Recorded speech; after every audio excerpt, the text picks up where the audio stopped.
They're locked in. Let's just check Yeah. something out. Let's do it on my phone actually, because I want to make sure that they can see Jarvis as well. Yeah. Where are you, Twitch? Dun, dun, dun, dun. I'll also use my phone for side stuff. That way, there's no like keyboard clacking in the background. Exactly. Okay, can I see the stream? Thank you. Let me watch my own channel, please. Can I do that? That's the thing I can do. It must be. Should be. If you have a Twitch There we overlay. go. Okay. Yeah. Bam. And then I'll wait a few seconds and see if it changes. Yes, it does. Okay, perfect. Yeah. It should be like a couple second delay. It's not too bad, but sometimes Yeah, depending on where yeah. you are, right? All right. Okay, and we both sound good. Yeah. There you Fabulous. All right, let's go. get Yeah. this shit Excellent. going. All right, so this is the tier list. We've got, I think 5 tiers should be enough. Um, we have every single character in the game, which took way too fucking long to download. I will, in the future, be getting a cleaner version of all of these. I asked, shout outs to Carl, the TTS guy, the TTS mod owner, and greatest man alive. He's going to give me the little pogs, like the circles that just have the character art, so I can Oh slap yeah. those in. Yeah, so I'm not sure where I'll post it. I'll probably post in like the Rogue Agents Discord, the Danger Room Discord, the main MCP Discord, or whatever the fuck. When I have like a completed version of the tier list, I'll just remake them with those. Anyway, getting started with. Oh, I guess we should define the tiers. S is like Premier Splashes, Premier Splashes, and then like potentially the best leaders. I don't even know. I think it's Yeah. Premier Splashes, and like that's kind of it.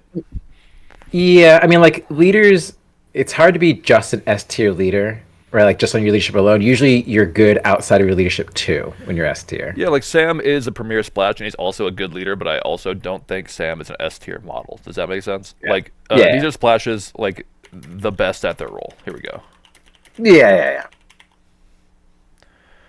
A tier, splashable. I mean, Okay, they get that's not a work word. done, right? They do exactly what they're supposed to do. Yeah, This they're is what's on top the tin, picks right? in faction. Are you kidding me? It's a Top. space There we go. there. Picks in faction. Yeah, pretty much like Get your shit auto done. picks, your auto include shit, right? Yeah. B is like Serviceable. They're workable. They do what yeah. they're You supposed you to. play them in Not faction. fasty. Yeah. Yeah. They can perform well. Unlikely splash, unless good synergy. Yeah. And I don't have a problem making B this long because that's probably where most of the characters are gonna go. Yeah. C is like uh, third stringer in faction. Yeah, it's usually a distraction, or you have like a very specific gimmick with them to make them like do something for Yeah, you. you have one funky plan. Yeah. And then D is I'm not gonna define them. Fuck these guys. yeah D. I'm not gonna define him as pretty good, but is like pet character. You're trying to be cool. Um, splashing broken shit to say you can win with Winterguard. All right, let's get this on the road. So, Agent Venom. I think Agent Venom is probably a B tier character. Agent Venom has a lot of Yeah. really good tools. He is played in his faction. He's not really played with Web Warriors that much, but he's got a lot of really good tools.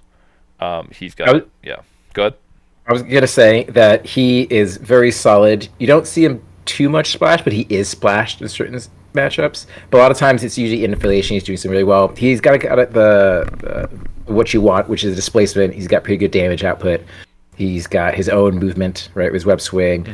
He can do some stuff. He's aggressive because he can no modifying dice. So like, okay, he can get his work done. Web crawl is just sort of like an extra bonus there. And stat wise, he's fine.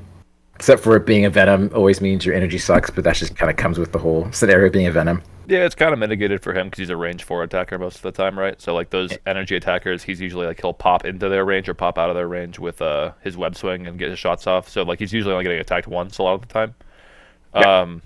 But yeah, I mean like he's got a lot of really good tools. I just think like all of the for the most part the package of Venom that you take that's unique to him is range 2 place, range 4 gun, ignore dice mods. Everything else on his card is present somewhere else. Like even the things I just said are present in other places, but like incendiary grenade. I know Shield takes Venom sometimes, but this is also present on like a bunch of their models. Domino has this. The Nick Fury Senior has this.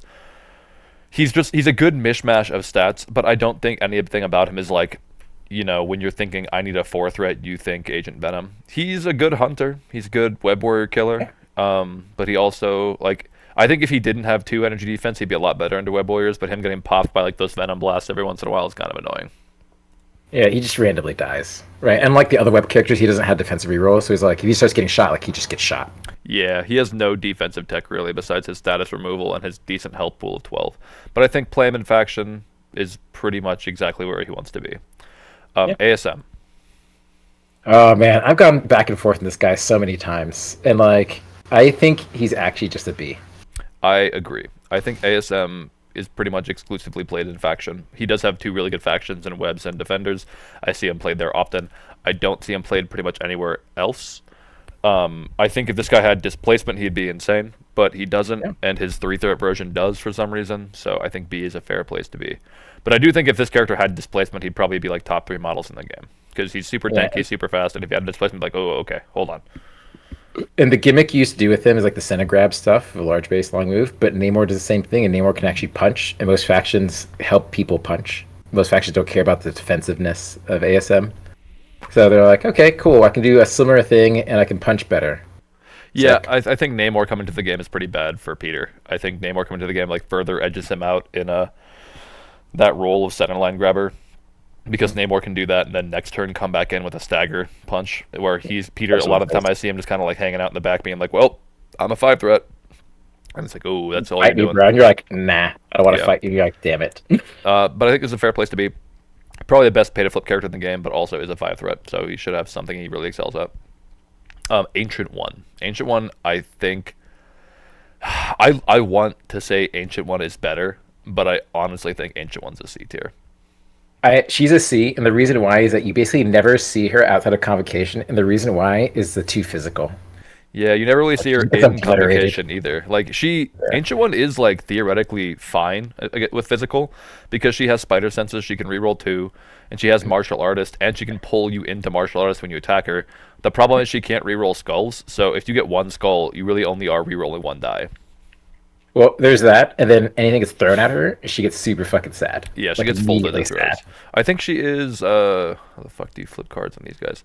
Yeah, she's 6'6", which is not nothing, but I also like... It's hard to justify playing Ancient One, even with her better damage output and her action economy, when like Voodoo exists, or kind of anyone. Well, Ancient One basically wants to be fighting, right? Like she wants to be punching people and doing stuff, and her spender is sick. Like there's nothing wrong with Astral Strike. Like it is a great setter. It does a lot of things for you. It's just I've had her randomly die. Yeah, I think like it's like this sucks. There's a lot of good stuff on her card. Her builder's great. Her spender's great. She has 2 power return. She has range 2 place. Winds of Watum is actually quite good. She has rerolls. Like everything on this card is good, besides her base numbers, I guess, is how I'd phrase it. Like if she was a 3/3/5, I'd be like, yeah, sure. That'd be awesome, honestly. What happens, right? If she was a 3/3/5, I think this character's crazy. Yeah. And yeah, she has no like offensive consistency. Like she has no like reroll 1 on attacks or whatever. And so like her offense is the same as Magic's. And when you think about it like that, suddenly like, oh, it makes sense why she's in C tier, because she has Magic tier offense. All right. Angela I think is also a C tier. I want her to be good, and I've played her for so long, and I kept trying to make her work. And it's just like, it's weirdly that she doesn't do enough. Like her main thing, she can run around, she can throw, right? Big stuff on her own, she can toss stuff. But what she really wants to do is be beating up small people, because she wants to be doing the assassin thing, right? Like the kill someone, move, make an attack. But to do that, you kind of have to be guaranteeing that you're dazing and KOing people, like realistically. And to do that, you're punching down. You're not punching other 5 threats and trying to pull that off. You're punching like 3 and 2 threats to pull that off. Yeah. You're like, okay, we were hunting little guys with a big guy, but now you have to basically guarantee that your big guy is beating up this little guy consistently, and she has no dice mods, right? And so you're like, I'm rolling 6 dice, and I whiff. This sucks. She feels super dated as a character. I think Loki does a lot for her because he gives her a lot to do with her power. But I still think she's kind of just bad in general. I don't think, like, even though Loki does a lot for her, I don't know that you'd pick her over other fives, even out of affiliation fives. But maybe I'm wrong. I mean, like, because with Loki, she basically goes, like, if you basically increase every single number on this card by one, she's a 7 builder because she gets a reroll. She's a 6 pursuit because she gets a reroll. Heaven's Wrath, we still don't talk about that, but she's a 5/5/5 that you can't mod against. Like, none of that's bad. I think that might be reasonable with Loki. The biggest problem with Angela is her kit has active anti-synergy, where Angelic Assassin only triggers off of attacks. It doesn't trigger off of throws, and the size 4 throw is arguably the best like damaging thing on her card. Yeah, like it is. The size 4 throws are legit, right? And throwing medium is fucking crazy. You punch a lot of people. Most throws are size 3s, are like a ton of size 4 throws. And she can do this immediately. Like, no matter where she is, turn 1, she can move, throw something, or move twice and throw a size 4. That is pretty good. I think Angela, I think what it is, I think she's like weighted, right? Because like if there's trade on the board early, like size 4s, you're cool. She walks in, she punches, she throws, she's getting some work done. But once the 2 to 3 size 4s are gone, her economy just goes straight down. Yeah. It is really fun because with her builder to like bounce around on people, like attack someone, place 2 somewhere else, throw something, attack someone, place 2, trigger, move, attack someone, place again. Like those turns are really fun, but it's not enough. I think something on her card needs to change before I move Angela out of C tier. It would be Pursuit not being a fucking trigger, because that thing has tilted me so many goddamn times. It's such a trap. Like, it's like never worth doing. Every time I'm like, I can roll a hit on 5 dice. That's easy. Fail. Like, sick. I'm standing in the middle of nowhere. Awesome. Yeah. And you pay for it. That's fucked up part. You pay for it and you can still fail. I also feel like her builder should probably, like, you could give this Pierce and it'd be fine. Because right now, even with Pierce, it's just an X23 builder. 5 die with a reroll versus 6 dice with Pierce. It's like the same thing. Her builder having Pierce, Blades, not having a trigger, which it just should. Like I'm saying, this character just feels super dated. Like, you compare this to, like, Ultron, like a modern 5 threat, and it's night and day. It's not really, like, a fair comparison. And like, no immunities, too. Like, what? She can get poisoned? I thought she was Asgardian. Yeah, it just takes it. Yeah. Okay, Ant-Man. I'm gonna be real. I think Ant-Man's like a definitive D tier. I think he's actually a C. Like, he'd be so insane if he was actually like a criminal, right? And like in a good affiliation. The problem is that his affiliations don't really want him, and you don't play him out of affiliation. He can get work done. Like, he can do some fun stuff, but dropping tokens is sad. Feels super dated now. And you're like, okay, well, I have a character, a 3/3 who wants to fight, who isn't necessarily amazing at fighting, and then what? I think what else do you fucking do? The dropping mechanic is why I'm putting him in D. I just think that's like that mechanic, because if you look at his card without that mechanic, like, he and Wasp are actually pretty decent. He's a 3 threat with a 6 die builder. She's a 3 threat with a bunch of cool shit on her card and a size 3 terrain throw. However, because in order to use their defensive tech, they have to inherently stop playing the game, I think they are in D. They are just like mechanically a little bit fucked, and it's not their fault, but it is the reality of the situation. I guess D, we should also include its anti-synergies, right? Where like you that's where like you fuck yourself. You're just like, oh, this sounds great, and you're like, oh, I fucked myself. You're like, this is bad. Why did I do this? Yeah, they have anti-synergy with themselves. Yeah. Okay, Arnim Zola. I have to look at this guy's card. I barely remember what he does. I know he has the do whatever you want builder, and I know he has the I give you bleed, but you get rerolls. Yeah, he just gets exploded. Like, too physical on a 3 threat, just dies. Like, everyone just wants to punch this guy in the face. I remember when Hydra first came out that year at LVO, so like a year and a half ago, I was playing in the team tournament, and I was playing Weapon X with Thanos, and Thanos had nothing to do with this. He was on the other side of the board, but Logan was fighting this guy and Baron Strucker, and he just used Arnim Zola as a punching bag and a throw target to gain power and kill Strucker, and then next turn beamed them both twice, and like he had cleaned that side of the board of 6 threat. He just won because they can't block anything. Sad. Yeah, like he's fucking sad. Everything on this guy's card is setting him up to be a bowling pin, and his offensive and defensive potency aren't enough to like mitigate that. And he's a slow mover on a medium base. Yeah, it's like look, it's meh. I think it's probably D as well. Realistically, I don't think like you'd ever. I mean, like, affiliation now with more Hydra characters now, you just don't take this guy. Yeah. Like, why? And like the anti-synergy, I'm going to take away with self. Anti-synergy means like you basically have to be bleed immune to want to use this guy. His rerolls, right? Yeah. And that's a lot of Yeah. characters that aren't bleed immune. Baron Mordo. Oh, Mordo. Oh, Mordo's not. where's Mordo? Oh, There we go. Mordo's the next one. Yeah. That means we missed one with Baron Strucker. He's No, I in there. think a lot of these are mixed up because there are two different like card formats in here. So we'll see Baron, Strucker, Oh, Zemo somewhere down here. It's fine. yeah. I'll write that down so I don't forget. Make sure to Oh, get back. it'll be fine. He's on this list somewhere. Yeah. Okay. Mordo. I think Mordo's fine. Yeah, he's Like, he's just he's fine. another He's- two physical defense, but I think he is like the character who cares about that least because he's a support piece. Yeah. You just can't. He's just supporting everyone, and then when you attack him, he can push people, or he can get away. Right. I think it's when he Yes, gets pushed, he can push himself back. Is Oh yeah. There was something else he could do. he can give people extra conditions. Oh yeah. He gives conditions. He also gives people extra dice, That's cool. Yeah, his dice boosting is the best thing on this card. Ferocity of Satorak. and he can give himself power. So like he can like juice himself up. Pick up a token first round and still give someone extra dice. Like that's a perfectly fine round one turn. When this character was spoiled and then like initially released, everyone thought like, oh, he's gonna be Thanos. He's not Thanos, but he is like. If I think there is a world where like Steve 1 plays this guy where he like moves, grabs a token, picks up, and then has enough to ferocity twice. The 1 damage isn't that big a deal, especially when you have healing factor characters or like -1 characters. So I think it's probably okay. And yeah, you could just like have an 8-die fucking repulsor blast turn 1 under Steve 1 if you really wanted it. I just think like a lot of the stuff this character does is not required, is what I'll say. Like his push ability for 1 is only size 2. That's kind of rough, and it's only range 4 3. dice too. Yeah, it's not great.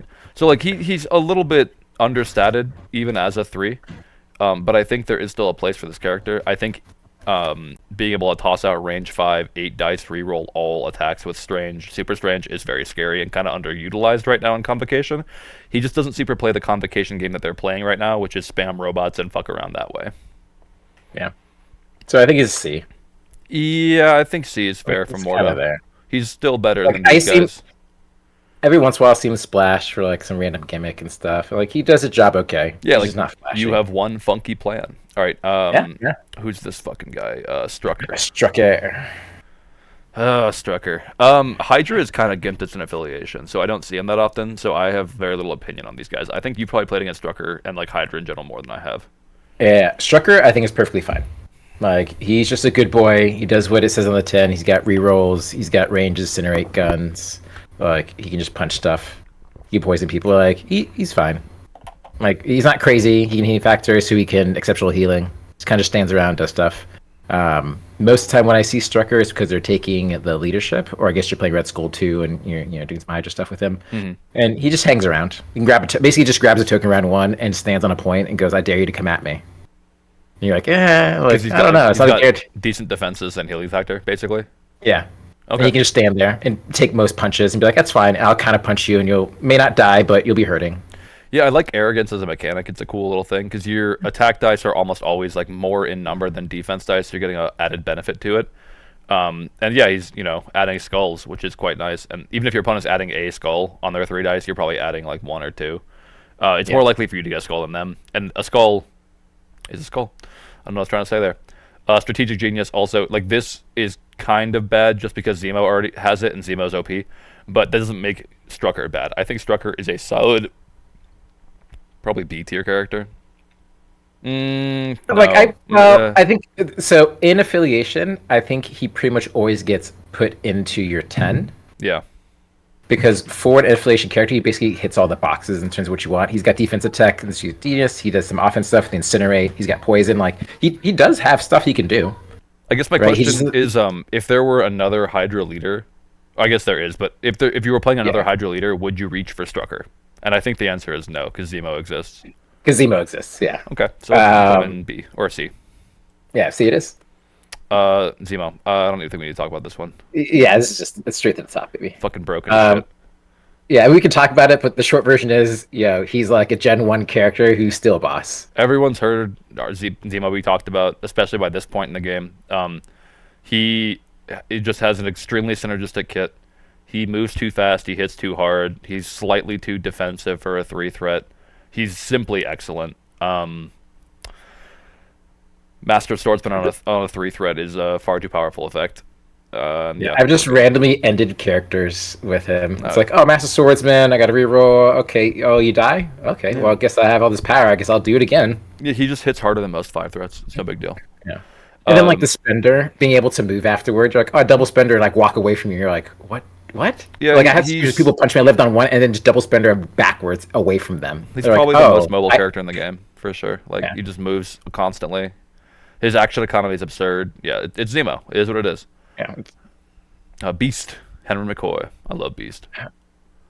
I think Beast is like a. This is hard because he's not a C. I think he's just a B because he's got a cheap throw. In the affiliations that he's available, you generally take him. Like, there's not a strong argument not to take him. Essentially, I guess the argument is the energy defense, but like, whatever. He's fast. Um, He's got because of rerolls the too beast for stuff. energy. Yeah, it real. It's only 2 dice, but he's still got rerolls. The skulls getting power is sort of a nice bonus. So he starts getting stuff back. So like he's perfectly fine. And 2 costs throw is good for displacing small characters and stuff. So you can like steal points from underneath people. And he's tough enough because 6 health on a 3 threat is higher than average. Most of them are 5s. Oh yeah, So no, he's fine. 6 health and he's got rerolls. I think Beast is sick actually, and his rerolls are for anything. So like Yeah. 4-2-3, he's got Venom defenses, but with up to 3 rerolls. His power generation is pretty solid. The wild trigger on his builder is you have to do it, but like honestly, that's fine. You just shouldn't count on it, and it shouldn't be backbreaking if it happens. Size 2 being in character situations throw. where it doesn't work out. Oh, Yeah. sorry. No, you're good. Size 2 character throw is excellent, especially for a 3 threat. I think this is the cheapest throw on a 3 threat in the game since Valkyrie's nerf like 2 years ago, and that alone puts him in a good tier. You're good, like you can play him in Avengers. You probably don't, but you can. He's really good in Steve, where you can throw people turn 1. You definitely play him in Storm X-Men. You probably can. I don't know if you do play him in Professor Xavier X-Men and Cyclops, just because like the power, he does a lot with power. I think Beast is solid as heck. I think him being in B sits well with me. Yep. All right. The King, Beta Ray. Big. Yeah. Yeah, I think he's probably Oh, S as man. well. Yeah, like he's in so many like you can put him in a random affiliation and he's gonna do his job no matter what fucking happens. Yep, he's self-synergistic in that like he generates 2 power and all of his stuff that's good costs power. Bill is just real good. I think I want to say this now before we get too deep into this. Every character on this list who is either a potential eyes on the prize or exceptional healing target, if those cards get rotated, they move down like 1 tier. Like Bill goes like right there, and that's basically it. Right now, I think Bill is the best eyes player. I just think Hela's kind of bad in general. He's also just a good character, period. And if you're playing Eyes on the Prize in an affiliation that doesn't build him power, like Hellfire or Magneto, or just something that can throw 1 power his way, I think you're better off playing a different character because his turn 2 is going to be ass and his turn 3 is going to be double walk throw. It's not worth it. Yeah. Yeah, that's the downside of the eyes play. If you don't need it, don't do it because if you don't need it, like you're going second or whatever, he needs the power to start doing all this cool shit.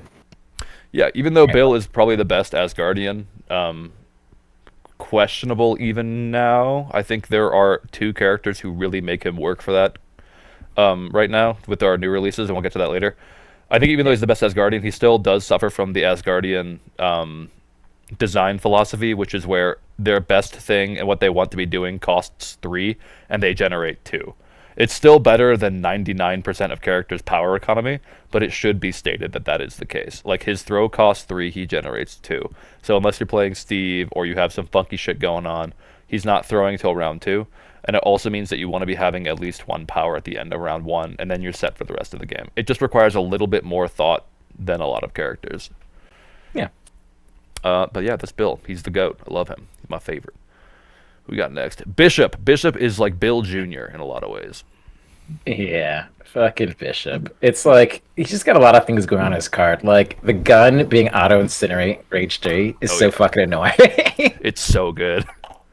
Bishop is like if Bill was like a mid range, not as in like mid range, like he's not good at anything in particular, but mid range is in like literally range 3. He's like a mid range warrior. He wants to sit at range 3 or even range 2, shoot people with his gun and throw stuff, or AoE and kill everyone on the board.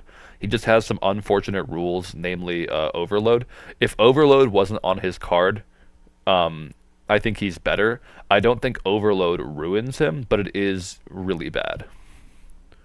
Yeah, you just gotta be conscious of where your power is at and how much you leave yourself on at the end of like an activation. Like if you go early with him and you don't spend a lot of power and he's sitting on like 4 or 5, there's a real chance that someone just, damages you a bit and you Yeah. click over the next round. Yeah, you have to be more conscious of Bishop's power than basically any other character in the game. And I think part of playing Bishop is having a way to spend power off of his card, not during his turn, which is not something that he has inherently. But I think if you bring Bishop, there should be something in your 10 or in your 5 tactics cards or in your like characters in general, like a Modoc or like an advanced R&D or a Helios, where they can pull power off of him and use it. Yeah.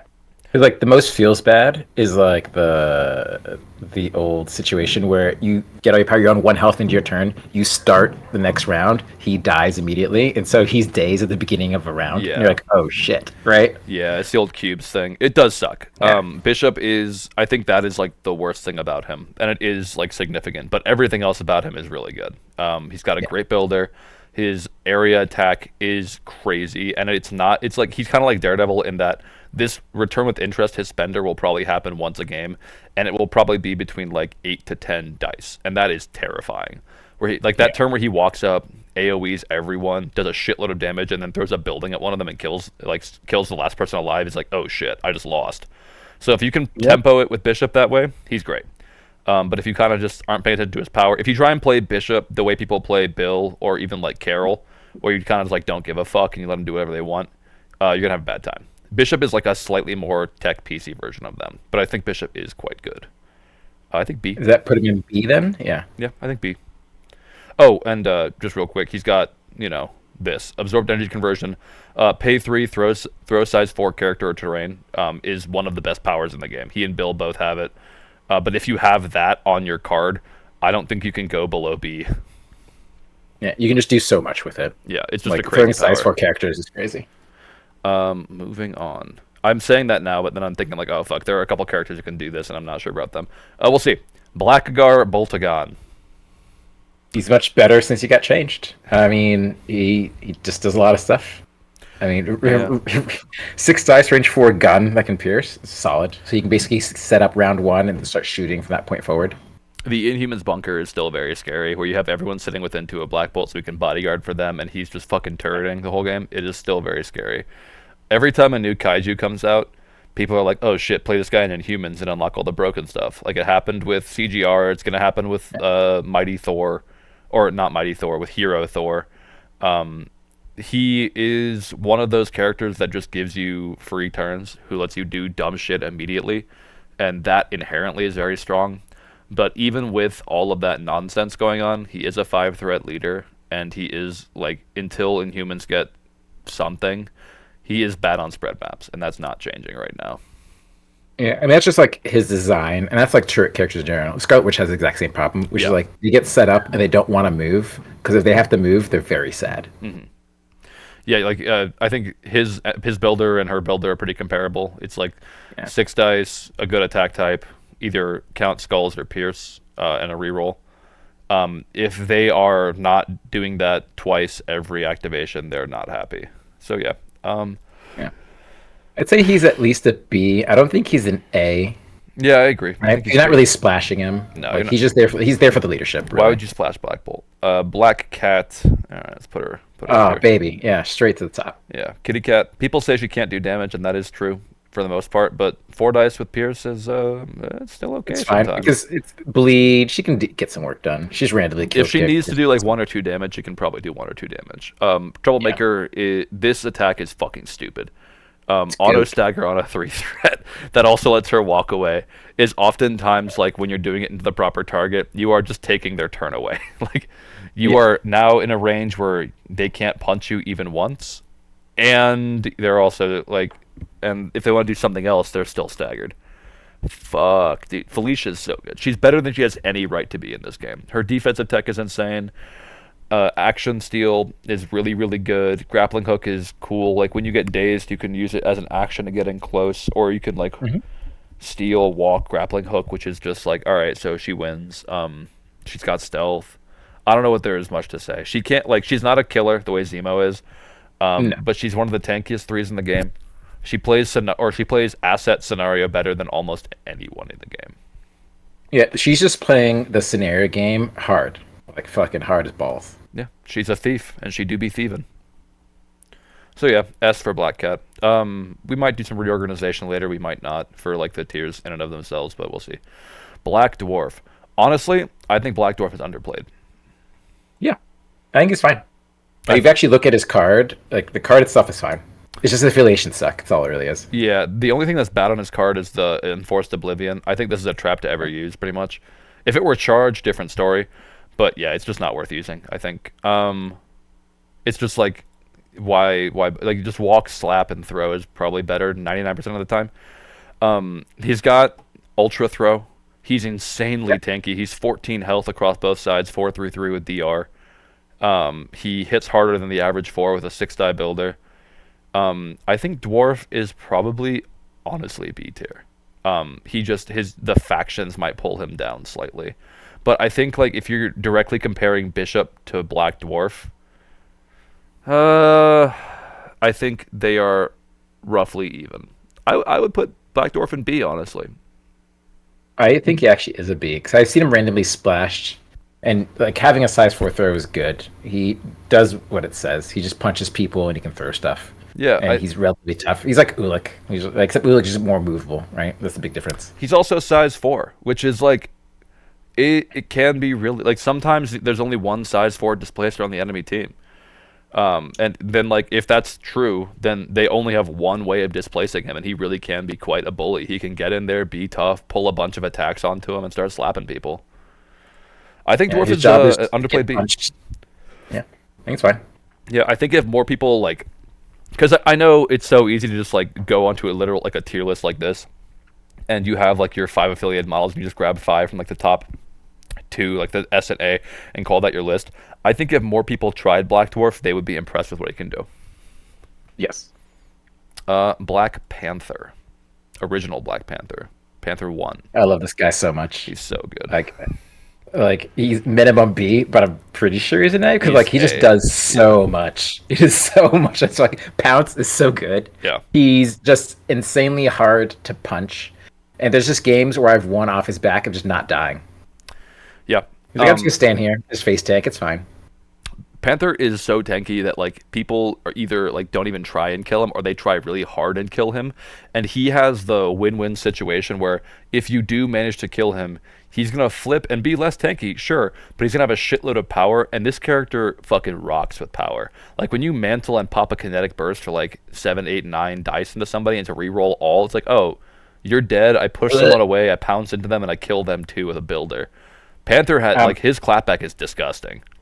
Yeah, his one problem is his builder having the mandatory push, right? That if you're not paying attention, you can accidentally fuck yourself a bit. I think problem is a strong word there, but yeah, I do agree. It's something that like less experienced players like don't account for, and they end up pushing someone out of range of their pounce or their second attack. But once you get used to it, it's very good. Yeah. Outside of that, there's nothing wrong. Panther's excellent. Yeah, I agree. Okie dokie. Black Swan. I know there's a lot of stuff on this character's card that I don't even really remember. Oh, we can talk about Bast. Where's Bast? No, we'll do all this shit later. Or is Bast even in here? He probably is. We'll find him. Okay, here, let's just do this now. Here's Zemo, and I'll find There's Bast. I see him right there. Yeah. Let's do Zemo 2. Where? Oh my god. Jesus Christ. Here we go. This guy. Oh my god. Do it the nice way. So You're good. Go ahead. the biggest issue with this guy is that Zemo 1 exists. Yeah. Like that's the actual issue with this guy. Yeah. Like his builder is perfectly fine. The slow gun perfectly fine. I don't love the spender because it has like a conditional, right? You have to like days of KO character, which is like meh. Or like Zemo 1 just straight up gets the movement no matter what. It's like just give me the fuck movement. Don't make it a days. The leadership is just kind of meh. It's a meme. Like choosing, yeah. Like there's probably situations where you could do some fun stuff, but it's like it's fine. Like you're trying to go for a gimmick, right? You bring an extra card in and do something cute. The rest of the stuff is just kind of okay. Or like quick step is just your self move, right? Oh, sorry. Lucas Sheik asked me who is joining me on commentary like an hour ago. This is Danny Modesto joining me on commentary. Yeah. Yeah, I think this version of Zemo, there's nothing. I wouldn't say he's bad. I think his leadership's kind of stupid, and it's just like a goofy little, you know, I'm trying to do some goofy turn one shenanigans. The spender, the whole point of the spender is that so you can spender and then builder and get two 7-die attacks on someone. Strategic genius, great, but Zemo one has it. Adhesive X pistol is very funny. Like if you get the Yahtzee on it, it's like, oh, you're range 4 away from me and you're slow stun staggered. It's like, well, okay, okay. There's only like a handful of characters immune to stun. There's like one or two immune to stagger. So that's probably sticking to just about everybody. See, because it's a glue gun, so it sticks. But yeah, he's just a less good version for one threat more of original Zemo. So I Yeah. think with that It's being like- said, he's probably D, realistically. He's the best character in D, but he's still a D because Zemo 1 is so good. I don't know if that's true. He might be a C. Yeah, I think he's. It's even hard for me putting him. I think he's Z because like that's where Strucker is, and it's like I see him the same way I see Strucker. Is like I could see a play in Hydra where he does some stuff, but am I like in love with him? Absolutely, fuck not. It's kind of the same conversation we had with Strucker, where it's like if you're not playing this leadership, why are you not just playing Zemo in his slot, right? Yeah, Okay. Panther chosen a Bast. New Panther, Mystic Panther. This- oh my god, This guy Mystic rules. attacks are so good. They're just so good.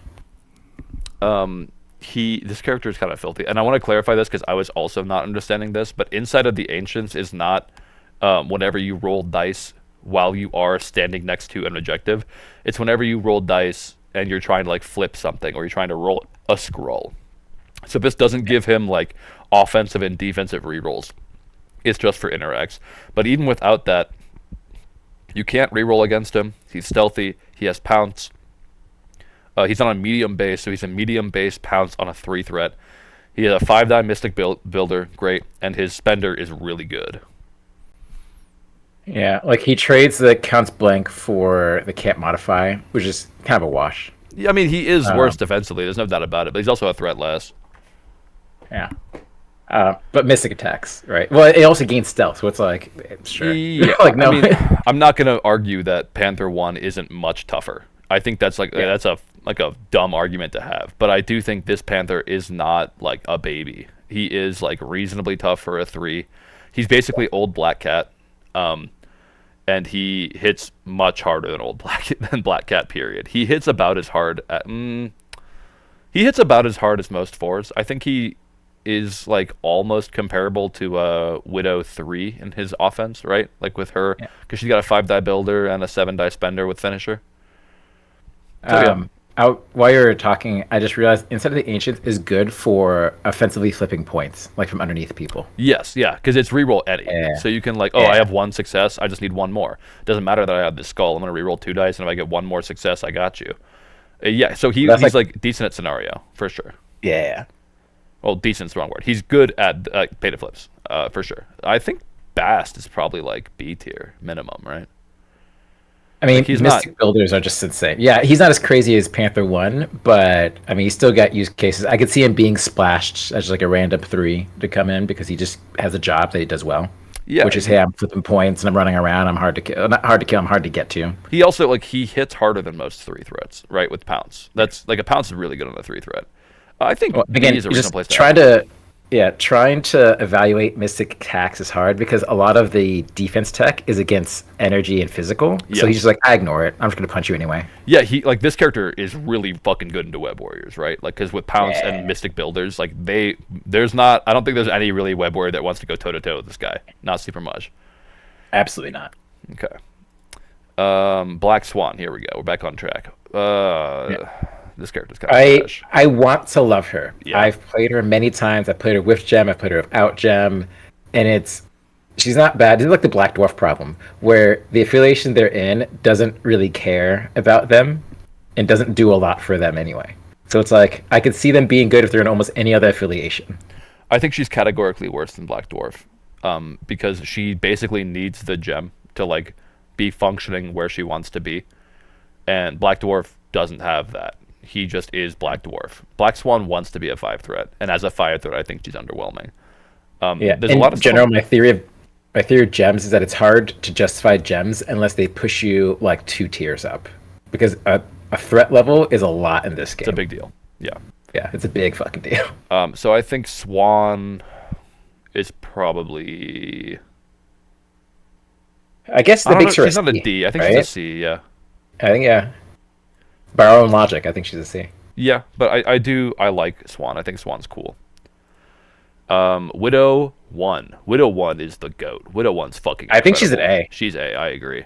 I Yeah, think I don't Widow think she's A. 1 I think she's A. is Yeah. probably like she's one of the best 3 threats in the game. I do think Toad is probably better than her, but I also think if Toad gets nerfed in any significant way, she is flat out better than him.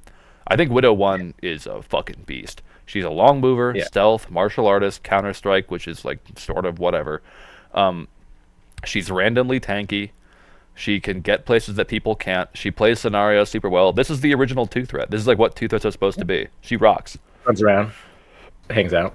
Like every affiliation that can play her pretty much does play her, unless you're like taking Toad because Toad is Toad. Yeah, but even then, like, I see her Yeah, getting try. played. Like, I wouldn't play Toad over her in Avengers, like Yeah, sorry. as Sam or Steve, in my opinion. I think Widow rocks. I think Widow. I'm a Widow believer. I think Widow A makes total sense to me. Agent of Shield. Oh man, this this character's- fucking Widow. Character's probably garbage. Like this character might be D tier, realistically. Like, how about this? How often do you see her? Period, even in affiliation. Like, just straight up, how often do you see this character? I don't think I've seen this character since Doom Prophecy was unrestricted to Asgard.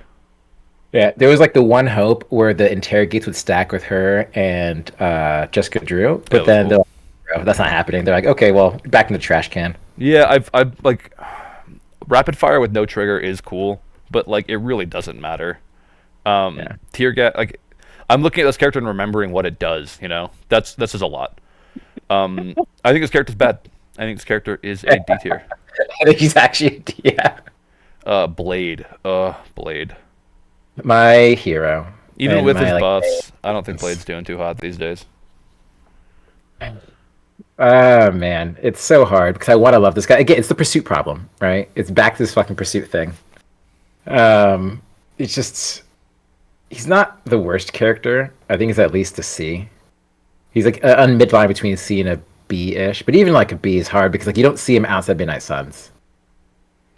Yeah, there's like people aren't happy to be playing this guy in Midnight Suns, but they do because of his leadership and because he's the only leader.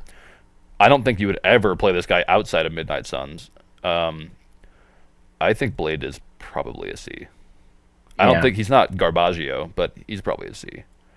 Yeah, he's down there with Strucker and Zemo. Yeah, I think that's fair. I think if they ever get another leader, they're gonna put Blade in the trash can real quick. Yeah. Who is next? But I love you. I'm sorry, Wesley Snipes. It's hard ice The skating hero uphill. is there. Yeah. Bob. Bob is It's- another character like Black Dwarf that is underplayed as fuck. Bob rules. But randomly not dying is sick. Not even randomly not dying. Like making, Yeah. like telling your opponent you can only kill me when I say it's okay is fucking awesome. Yeah. Just because like he'll just randomly live through things, and be like, "Oh, I need to kill this guy." Like, yeah, it's not fucking happening. I got last activation, so. Yeah. So the he two threat, does- like, Sorry, go ahead. no, he does what he needs to, and the rocket is spicy, right? Like it can randomly do things for you. Yeah, I mean he's a 2 threat with a 9 die attack. That's pretty cool. Even though you can only use it like once or twice a game if you're really like working for it. It's really once. Like I've never seen it pulled off twice unless you can give him power. I have seen it pulled off twice when I played him at Hellfire Club. Because So you can give him. yeah, because you can give him power.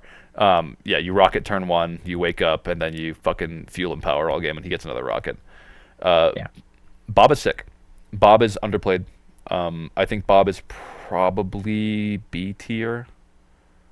I mean, I was gonna say C, but like, yeah. I mean, I'm fine with B.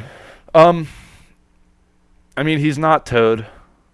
He's not Bullseye. but He's not Toad's Okoye. up there. You know, actually, he probably is C just because he shares all of his affiliations with Bullseye, and Bullseye is like just better than him right now. Yeah. But I'd say yeah, edged out in affiliation or whatever the fuck, or second stringer in affiliation. I think playing. Oh, speaking of which, Bullseye next. I think playing both Bob and Bullseye is like a viable strategy that I don't see enough. Because like double two, especially with someone like Malekith, where you're going super tall, it lets you go a little bit wider than your opponent might expect. Yeah, I could see that. Yeah, but here's Bullseye. Bullseye's fives. fucking crazy. Bullseye's really good. I think Bullseye is minimum A. Yeah. You can do like a 5, 2 fours, 2 twos, and go 5 white at 17. It's kinda Exactly, goofy. yeah. Okay, so minimum A is overwhelming. He's not S. He's not God tier, but I do think he's A. I think Bullseye is a extremely splashable 2 threat. And there is Yeah. no one in the game who does what he does, which is guarantee 1 damage on anyone who's not Thanos, or Bill, Yeah. or Kingpin. The fact or that it's rapid Crossbow. fire on his spender, so he can just randomly like push out damage. Oh, yeah. I He'll just like. flip and be like, oh, blop, blop, blop. Everyone explodes. You're like, what just happened? Yeah, Like, "Oh, Bullseye, Bullseye." he's like in that same tier as Mystique, where it's like if you don't actually put him down, he will just like accident. Like he's annoying as fuck when you don't kill him because he's low threat and he will kill you. Yeah. Like this guy, if he has Okay. eight, if you like leave him on 8 power and 1 health, he's gonna put 20 dice into you, and he's a 2 threat. You know, it's like what? That shouldn't be possible, Okay. but it is. He's coming for you. Yeah, I think he is an A tier. Cable, our boy. Your boy. Uh, Your boy's an A. I'm not even gonna argue about this. I've heard Cable referred to many times as a balanced CGR, and I think that's accurate. He incinerates people. He has extremely consistent gun when you're in range 3. He has good action economy. He's almost never moving more than like once or twice per game unless something's gone really wrong. His throw is awesome. Telekinetic shield is quite good. The only thing bad about Cable is he's made out of paper, but he does still have 7 health. So he's gonna take 7 a health? yeah. Yeah. It's like he's not like complete glass, but he's probably like fiberglass. You know what I'm saying? Yeah, I think A is a Yeah. perfectly good place for Cable. I'm of the It's a opinion. fact that he re-rolls within 3, and he can get within range 3 of the center line, especially in, like X-Force and stuff. He's like, Yeah. I'm just gonna shoot my gun, you're gonna die. And I'm gonna throw something at you while I'm at it. Yeah. Like, okay, sure, why not, boss? I'm of the opinion that Cable's best place is in Steve 1 because Yeah. the range 1 play or the range 2 place for 1 power is silly, and you can just do it immediately. Like is. you can get to the midline turn 1 with Cable with Avengers Assemble range 1 place or range 2 place and double tap someone who's on like a back B if you want to. And it's like oh shit, like with your rerolls too. It's like oh it's a lot of damage you're just kind of putting on me for no good reason. Randomly putting out. Yeah, Cable rocks. And I'm glad he got buffed, because before Cable was sad. They still need to change this attack's name to Hyper Viper. I'm not going to stop calling it that, but besides that, he's perfect. Ah, here we go. Some goat. some The real fucking characters. goat. One of the kings of Marvel. One of the truest, like, when this game is talked about, like, years and years after, like, official support has gone away in, like, fucking 50 years or whatever, because it's Marvel, people will still talk about the Sam Wilson meta, which lasted, like, 2 years, probably. Now, this character needed to be eroded, like, 8 different times. His leadership only. Nothing else on his card has ever been eroded. But his leadership just keeps getting changed. Oh, my God. Sam Wilson. Fucking charge. Range 4, 4-die attack that randomly just pushes 4 people during his turn. Insane action economy. Decently tanky. Airlift. Charge. A great spender. A phenomenal builder. Sam is a complete package. And he also just happens to be a leader. Like, he's one of those characters that is splashed and is also a leader. He is a monster. I think this guy is A tier. Yes. I think any affiliation that can give him the extra power to do the round 1 charge is fucking disgusting. Oh, oops. Like, fighting that guy is like, oh, I charge, I throw range 4, I push you over here, I sip someone other guy, they get pushed. Okay, cool, I guess I can back up now. Or I can just die further and who cares? I was Just run playing away. him under Like, Steve yep. 1 recently. And, like, just you charge turn 1, you throw enough shields that you have enough power for the entire game after the first turn. Like, Sam is incredible. I love Sam so much. Captain Steve, also incredible, also amazing. It's Steve Rogers, baby. This is the most fucking busted leadership of all time, and it's never like they've never changed it. It gets better with every release, and one day we are gonna, and that day may be like now with Zhang being released. But this character is just Avengers forever. The biggest roster in the game with some of the best leaderships in the game. Avengers, baby. And they have Avengers Assemble. Um, Yeah. his builder is whatever. Shield throw is nuts. Range 4, 5 dice, auto power, ricochet. No line of sight, no cover. You can be bouncing on people from the backs of buildings. His spender is an automatic throw on size 3. He's got bodyguard. Vibranium shield barely matters. And then his flip side is one of the tankiest characters in the game. Steve rules. Yep. He just does everything he says to tin. Like, he's not the most offensive character in the game, but his job is to defend the rest of your team and build up power and just keep helping everyone out. And if he lives through a game and gets to the like, okay, you beat him, gets flip side. Oh, now I count blanks. You're like, oh, I can't. I've just had games where I couldn't end it because I could not kill Steve Rogers. Yeah, that's what You I just see a lot face of the tank, like, time, like happening with Steve is he'll die on his front side, and then he'll bodyguard like 14 attacks with his backside and maybe die, and then you win because you were bodyguarding Cable that entire time, and Cable killed everyone. yeah. I don't think you splashed this boy, but I do think he's like the top of B tier. This is where I'm gonna start putting characters like ahead of each other in B. Yeah, I agree with that. Like he's not splashable, not really, but He's there for the leadership. Like, he's he's really there for the leadership. he's there for the leadership, but also like the reason we're saying that is because we've all played him with his own leadership for so long that we're not looking at him as a character without his leadership. Without his leadership, this is still an excellent character. This is the best four threat defensive piece in the game, right? Where he just keeps your team alive. Yeah. But the problem is like we have characters like Luke Cage and Okoye who can do that for less threat. So he's not seen as much for that effect, and he's not an offensive piece. So I think, yeah, I think B is perfectly fine, but he's, I would say, like, as a faction leader, he's better than anyone else here. Oh, yes. Like, he just dunks on the other leaders in there right now. Actually, let's add something here. Play him in faction, or let's see. Good, but not splashable leaders. There we go. All right. First Avenger. Get started on I this see guy while I people find him. Yeah, these people are so polarized about this guy because either you think he's good or you think he's trash. I'm of the opinion that I think he's good because he enables a lot of like dumb plays and characters that have like wild triggers and stuff where they're more consistent about it. Like Sam Wilson loves this guy. He's like, oh, guaranteed ricochet, sure. Yeah, like Wolverine loves this guy. Thor loves this guy. I think he's good. I don't think he's as good as Steve 1, but I think he's good. Yeah. I like that perfect block. He can use it against specific attacks, so it gives him like a niche outside of the other Steves. Yeah. So yeah, I he don't just love that punches. he's 6'5", because like Yeah. the side that's tanky has less health, which is like okay. I also don't love that he has offensive triggers that require a shield.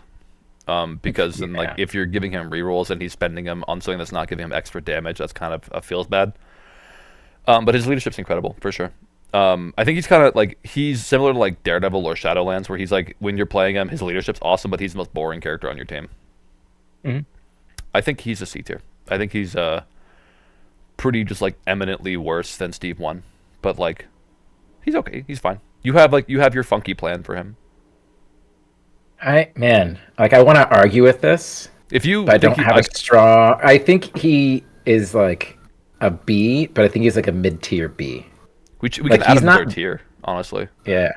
Well, like comparatively speaking, I don't think he's like significantly worse than like Black Bolt, for example. Honestly, I he wouldn't doesn't- mind having another tier in between B and D right here. I'm gonna add another one. Whoopsie daisy. Oh my god. What am I doing? I think you're moving them. Yeah. Yes. Great. There we go. And then we'll add a row below. There we go. So this will become D. This will become F. Fuck these guys. Yeah. And then B will be like, or C, our new C will be like solid, but edged out by top Yeah. picks. And I think this Steve goes here. I also think Black Dwarf goes here. I also makes sense. think Maybe Bishop goes here. I think Bishop goes there, yeah. But I think these guys all stick around. Yeah, that's fine. Anyone else look to you like they should move down a tier? No, everyone else like the leaders. It's hard to bump them down. The other ones because like they do 1 to 10. Where First Avenger is kind of like like it's a fighty plan and affiliation that isn't really a fighty affiliation. I mean, it can be with him, but yeah, I just feel like there are better picks. I feel like it's hard to want to go for first Steve when Steve 1 and Sam both exist. But yeah, I think this guy's cool. He's got that going for him. He's fun to play. He's got a cool model. He does he's a cool model. He's fun to charge with. He does the right live field pose. All right. Captain Marvel 1, Carol Danvers. This is your girl. I do love Carol.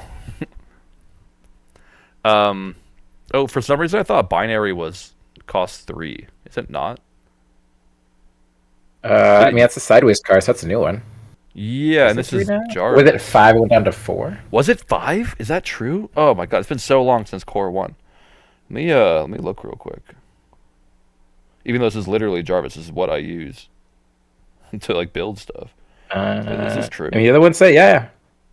That is it. That's crazy. I actually have her old cards somewhere around here if I look in my bag. I'm sure I do as well somewhere. I could have sworn that it was 3 cost. Oh. Well, you're just thinking of her with Steve 1, right? I guess so, yeah. Which is like where you should play with power leadership. It's like the whole point of this character. I think Captain Marvel 1 is probably in the same tier as Bishop. She hits harder than Bishop and has like almost the exact same kit. Yeah, besides, she also gets edged out by other characters, right? Yeah. That's what it is. Like she wants to stand still and shoot, and if she can't stand still and shoot, she's sad. Yeah. And like she's a 4. 4 has become a very competitive slot. She even in binary form is only tough pretty much to energy. Like not being able to absorb energy on anything else is kind of rough, and shows the dated nature of her design. She's got good immunities. Energy absorption is awesome, but it only works on energy. Her throw is incredible. Binary form is awesome, but like I said, it's like much better offensively than it is defensively. Energy blast kicks ass. This is such a good fucking attack. Yeah. But I think like realistically she's in the same tier as Bishop. Yep. Puts her in C. Yeah, it's solid and edged out. See, it works. It's Carnage time. I've played against Carnage. Let's do Cosmic Carol first. I see right there. I like her. The problem with her is that if you're not playing affiliation that can give her power, she's just kind of okay because the non-binary form is just meh. It's so ass. Like her non-binary form does nothing. Like this is a 4-threat character, right? Yeah, like it's sad. She's like a 4-threat or a 6-threat depending on what side she's on. Wait, how do I go? Oh, here we go. It's a little button for binary. But then her binary form is like easily a 6-threat. Fucking sick, nasty. I've had games where I was playing A-Force and she just won me the game on her own. I almost I know the if we took away a couple of things, let's see. If we took away stagger immunity, I think this could be a 5-threat as is. Like without the transform mechanic. Like make this binary blast a builder or whatever. And I think she's fine. As just like a crazy, and make her charge cost power, obviously. But I think this could be a 5-threat. Like at that point, the craziest thing on her card is her terrain throw. And I'm probably insane. Because like, I've also, like, you've kicked the shit out of me with binary Carol. Yeah. It's just, when she has the power, she's an absolute monster. When she has no power, you switch back to normal form. Like, I've had situations where, like, the big thing with her is just counting your power and memorizing where you want to be. Because it's very tempting to, like, double Warbird and, like, try to do the throw. And you're like, oh, I'm out of power. I switch back. Like, no. You have to really be counting. It's like, maybe it's actually better to double binary blast and do a throw and be able to do that 2 rounds back to back. Instead of using stay in binary? Yeah. Yeah, just stay by, start shooting the 6 dice, incinerate, and you just, like, punch it and just pushing people out of the way instead of throwing. Right, you should be really conscious of where your power is at. Yeah, what's it's 6 power to transform? Yeah, 6 or more. And it has to be at the beginning of her activation, which is kind of rough. Correct. Like, you can't punch someone, gain some power, and then transform, which is rather unfortunate.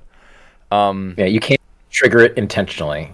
right? Like it has to. You either have it, the conditions to trigger it, or you don't. Like I that is feel it. like this character, she has the anti-synergy, but she's not an F tier model. I think she's probably a C I tier. think she's a D. A D? I'm Oh, gonna okay. be worse on her, and I played her. No, you Yeah. played her more. Yeah, you're right. Yeah, because I would say outside of affiliation to give her power, which there aren't that many of, she just doesn't do enough. Can I like I remove? would say if you had just binary by herself, that's probably like a B. Yeah. I don't know. I In think fact, you're binary by tied itself is to like an A probably. yeah, Because but if she like was it's just binary all the time, and like this was a builder and her charge yeah, cost power, rebalance. this character would be sick. I don't know if she'd be balanced. I think she'd be like a Hulk tier character.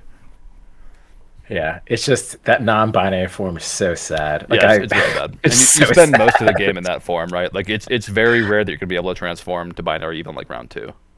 Oh, I remember. I got my shit rocked once because someone was playing Deadpool and just kept sapping her power away, and I was just so sad. I was That's like, I pretty can't rude. do anything. Like, I Yeah, can't generate enough power more than he's draining. And I'm like, I'm okay. I guess I'm done. that's too bad. Yeah, I think D's probably the right place for her then. Yeah, Who else we got? Oh boy, fucking Carnage. Carnage is possibly the worst character in the game. Dude, one energy and one mystic defense. We were sad at two. One is just pathetic. I mean, if he had this stat line and his offense was better, I think he'd be fine. Because like 7 health is enough that he can maybe survive one turn. The problem is this character's whole gimmick is supposed to be he's like a health tank, where you get Yeah. the shit kicked out of you, and then when you swing back, you kill someone and heal to full. The problem is this guy is never gonna kill someone. Like he has one 7 die attack and one 5 die attack, or one 9 die AOE that he like never gets to do. If he gets to do the All right. 9 die AOE, he's great. That's all. That's But think awesome. about this. Think about this. Rocket can beat the shit out of this guy. Rocket destroys him. Yeah, he's a fucking Yeah. big ball of power for Rocket. But like if Rocket like double taps him and does 5 damage, which is, I think is like reasonable, and then Carnage gets to fucking go one shot Groot, then he's great. The problem is that will not happen, right? Like his offense just isn't good enough. I think Carnage is an F tier. Mm-hmm. Cassandra Nova. Cassandra Nova's funky. She's funky. I don't think she's a bad character. I think, to your point, like Black Dwarf, she's underplayed. Mhm. Right? Like, she can do stuff. She has the psychic distraction, which prevent reflection stuff, so can't be thrown at. Like, she's kind of like Black Dwarf. Not Black Dwarf. Ebony Maw. Yeah. Right? Where she go in, do some cool stuff, move people around. Totally fine. She can use a mystic defense. Like, yeah, it's good. Thanks, I don't know why she doesn't have 2 power return. I like I just don't understand why that's not on her card. Because like everything about her character screams 2 power return, and she just doesn't have it. I'm also she's very dated in that Biokinesis is literally on Pyro's card, but it costs 2, and he Yeah, that's costs just 2 funny. threat less. So I think Nova's dated. She's one of those characters that's like very due for an errata, and I think this character is close to being very scary. Like, cause she's got healing factor, she can use exceptional, which has caught me off guard a few times. She is 7'6", which is fine for a 5 threat to be at. The 2 defense is mitigated by the fact that you can't throw at her, not really. But I think she should get 2 power return, and her kit like magically comes online very quickly. I think Cassandra is probably a D tier. She, she can use that one tactics card that Jean can use, right? Like the mental Yeah, domination yeah, card, I that's think? it. But it costs 3, so Jean's just way better at using Yeah, it. yeah. I think she's D. Well, yeah, into the bucket. Well, no, she's not F, but she's D. Speaking of characters that are Oh, going no. in the bucket, though, D's are buckets. What F the is the fuck? floor. It doesn't even Clea. deserve a fucking bucket. Yeah. where the hell's Clea at? Whatever. I'll find her. Go ahead and talk about Clea for a second. If you even remember what Clea does. Clea. Yeah, here's the only thing that makes me actively mad about Clea. It's the fact she can randomly kill herself. I just watched game. My opponent loses the game because Clea just magically killed herself. I was like, "Oh, you rolled 3 skulls and died? Sick, thanks." The fuck? Where Like, is Clea? what do you want me to do? I didn't even interact here.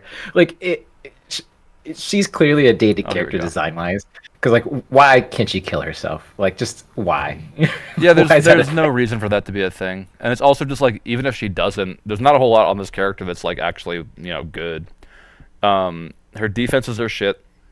She can kill herself. Her spender is only good if you Yahtzee it, but if you Yahtzee it, it's really fucking annoying because then you slow stun stagger someone. Yeah. So like it's a feels bad on both sides. a lot of the time. It's either you use it, like the Clea player uses it, and you get nothing out of it, or the Clea player uses it and they get everything out of it, and your opponent's like, I don't want to play anymore. She's got a really good throw. Like range 3 short throw is fantastic, and she's got her place. But like you said, the problem is she can just kill herself. I think Clea's an F. Yeah, I'd never want to play. Like, I'd have to be forced to play her, essentially. Yep, you would only play her if like your opponent was like the detriment that you have. Like your girlfriend is like you have to play a shitty character. Like, fine, I'll play Clea.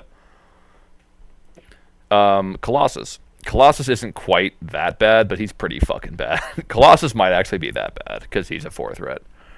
This character he doesn't do anything. Bro. He does nothing. Like, his job is to get in there and take punches for his friends. But the problem is, because he's tanky enough, you can randomly have situations where he doesn't take enough damage to bodyguard a second time, and you get to like, oh, whoops. And I guess he's done. That's it. What's cool is the flip side, counting blanks is cool, right? Yeah, but like again, like he can't be pushed on any side. He's immune to enemy pushes. He is very durable, but he does not do anything. He stands there and pulls hits. Like, he's a great, like, you have to shoot me. But that's it. He can't throw people. He can maybe stagger somebody. He can maybe, like, remove a power from somebody. He can maybe throw a building with his shit power generation. That's probably not going to happen because you want to save power for bodyguard. This character's entire job is to stand in front of your opponents and die. Like, I guess there's a world where what you do is you grab an extract, like a middle extract, and you stand there and go, you have to punch me to get this. So you're forced to attack him to try to give him power for him to actually turn on. But that seems like such a backwards ass plan. Even if you turn him on, like, the best he's doing is forcing you to attack him more. There's nothing scary on his card. Like, maybe his spender with the stagger trigger, but that's a big maybe. He can't throw people, which is like, what the fuck are you talking about? Colossus can't throw people. He throws fucking Wolverine. Wolverine's heavy as shit. Wolverine is one guy. Colossus should be able to throw the Hulk. He should be able to throw Sentinels, for fuck's sake. Man, like this, I want to love this guy. I do too. I love Colossus as a character, but playing catch should be choose an interactive character or terrain feature of size 4 or less within 2 and throw it M. If he has that on his card, suddenly there's a conversation of his character being good. Because I do think, like, I would even take it if it was throw short and it was size 4 character. Like, I was like, fine, sure, I'll take it, right? But just like, what? But the fact that, like, Colossus, who is like the most famous X-Men big strong guy, can't throw people is like, what? It's a huge thematic miss. It's a huge, like, what's the word I'm looking for? Like, mechanical miss for the character. This character, like, even after his update, because this character was buffed, even after his update, this character's really fucking bad. I think Colossus is actually an F tier. I was gonna say D, but I mean, I'm not gonna argue with you. Like, he doesn't get played out of affiliation. Even in affiliations, like, you're probably playing Bishop over him now. No, like, you know who's better than fucking Colossus in his affiliation is Honey Badger, brother. That's sure. You're not even wrong. That's the thing, is I'm not making a joke. Like, that's the truth. Badger literally does his job of stand in front of you and die better than him. And she costs half as much. Like, she's exceptional if you really go crazy. Like, if you need her to not die. Meanwhile, Colossus is just like, look at me, I don't die. That's great. It's great that you don't die. You still die most of the time because you're sponging so many attacks. But also, like, you just... If Colossus... Like, Colossus's optimal turn is walk at someone and punch them once with 5 dice. That's horrible for a 5 threat. Or a 4 threat. That's, like... I hate Colossus. I hate Colossus in this game.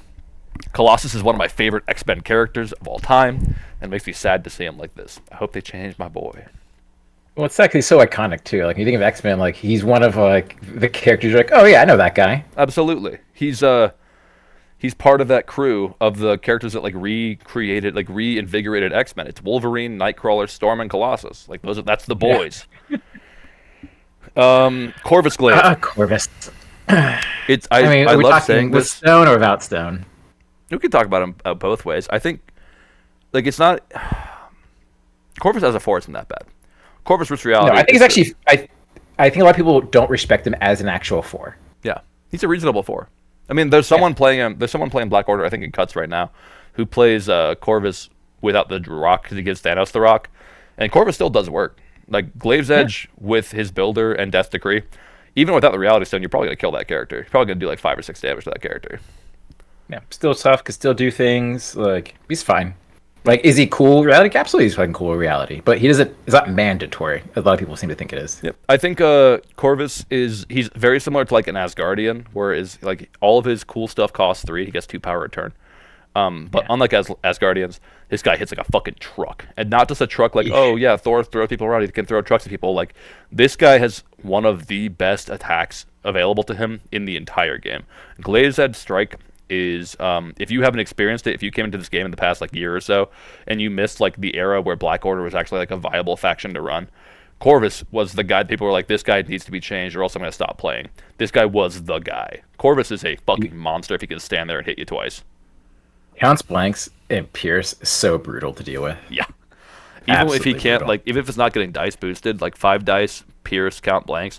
Like, imagine if, you guys know that Logan guy, he's pretty popular these days. Imagine if he counted blanks instead of rerolls. If he just had better dice consistency. Yeah. And Husband at Proxima Midnight is still a fantastic effect. The being able to jump turns like that is still super good. I think Corvus is probably B. He's at least a C. Yeah. he's B. Maybe B's fine. He's like, if you're playing Black Order, you still play this guy in every game. Yeah. And that's like combining with and without Gem. Right? I think You're like, yeah, it's gonna be splashable, do stuff. Like, sure. I think it's because like the Corvus Reality, Thanos Mindspace, and Proxima team really did feel like you were playing the perfect game. Like every single piece felt so synergistic with each other, and I think that it's crazy we're in a world where that setup has gotten like kind of power crept, where it's not quite as good anymore. But it's still very good, and Corvus can still absolutely run games. He's like tough enough. He hits really fucking hard, and he can steal priority. Corvus is a monster. I love Corvus. I think priority is a big deal when you're being an offensive team. Yeah. Like if I'm looking Right, at our C tier, he's assuredly better than all of these characters, even as a 4 threat. Yeah. All right, moving on.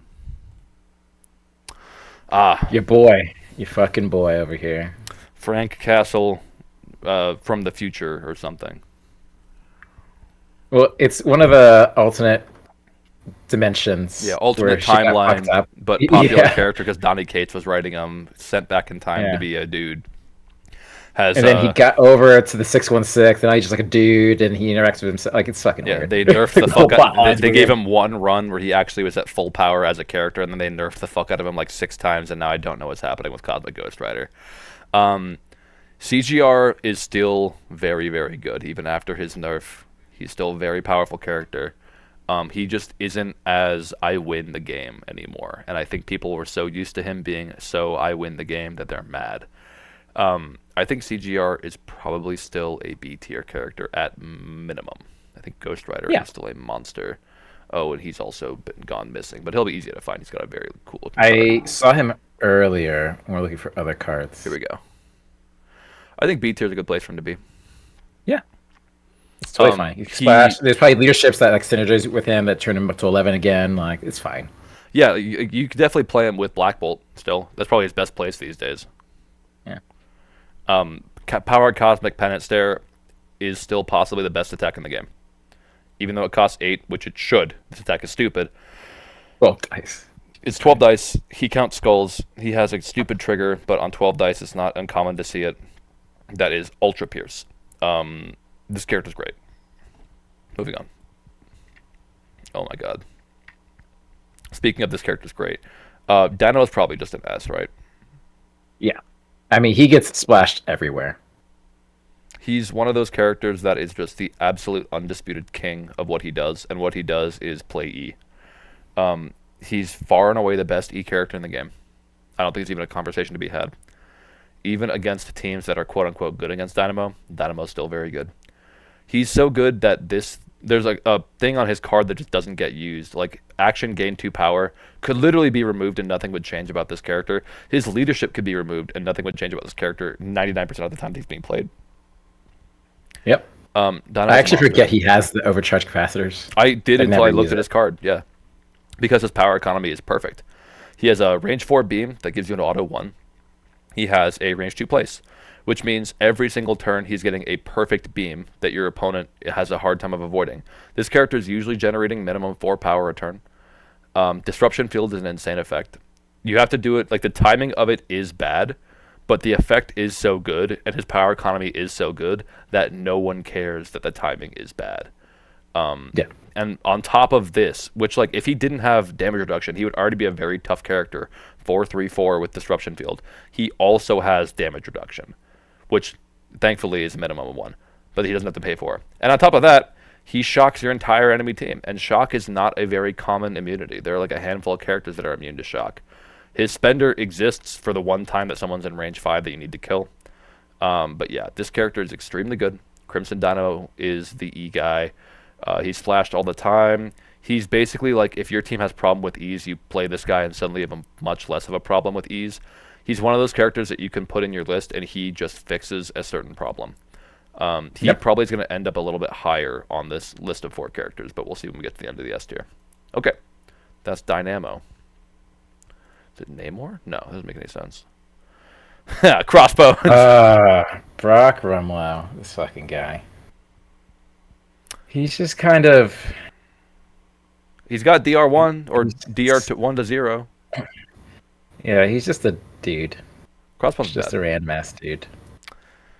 Yeah, he's probably just an F tier, right? Yeah, you never see him. Even in affiliation, he never exists. Yeah, and I think even updated Crossbones is probably the same. I think Crossbones is bad. Crossbones 2, probably in F. I could hear D, but I think every single one of the characters that are currently in D, I would rather take than Crossbones.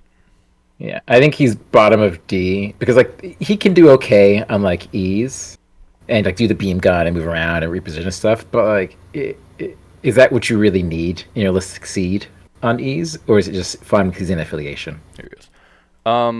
What affiliations is he? Is he just Cabal Hydra? Isn't he a criminal? Oh, NCS. Let's see. Where do I see that?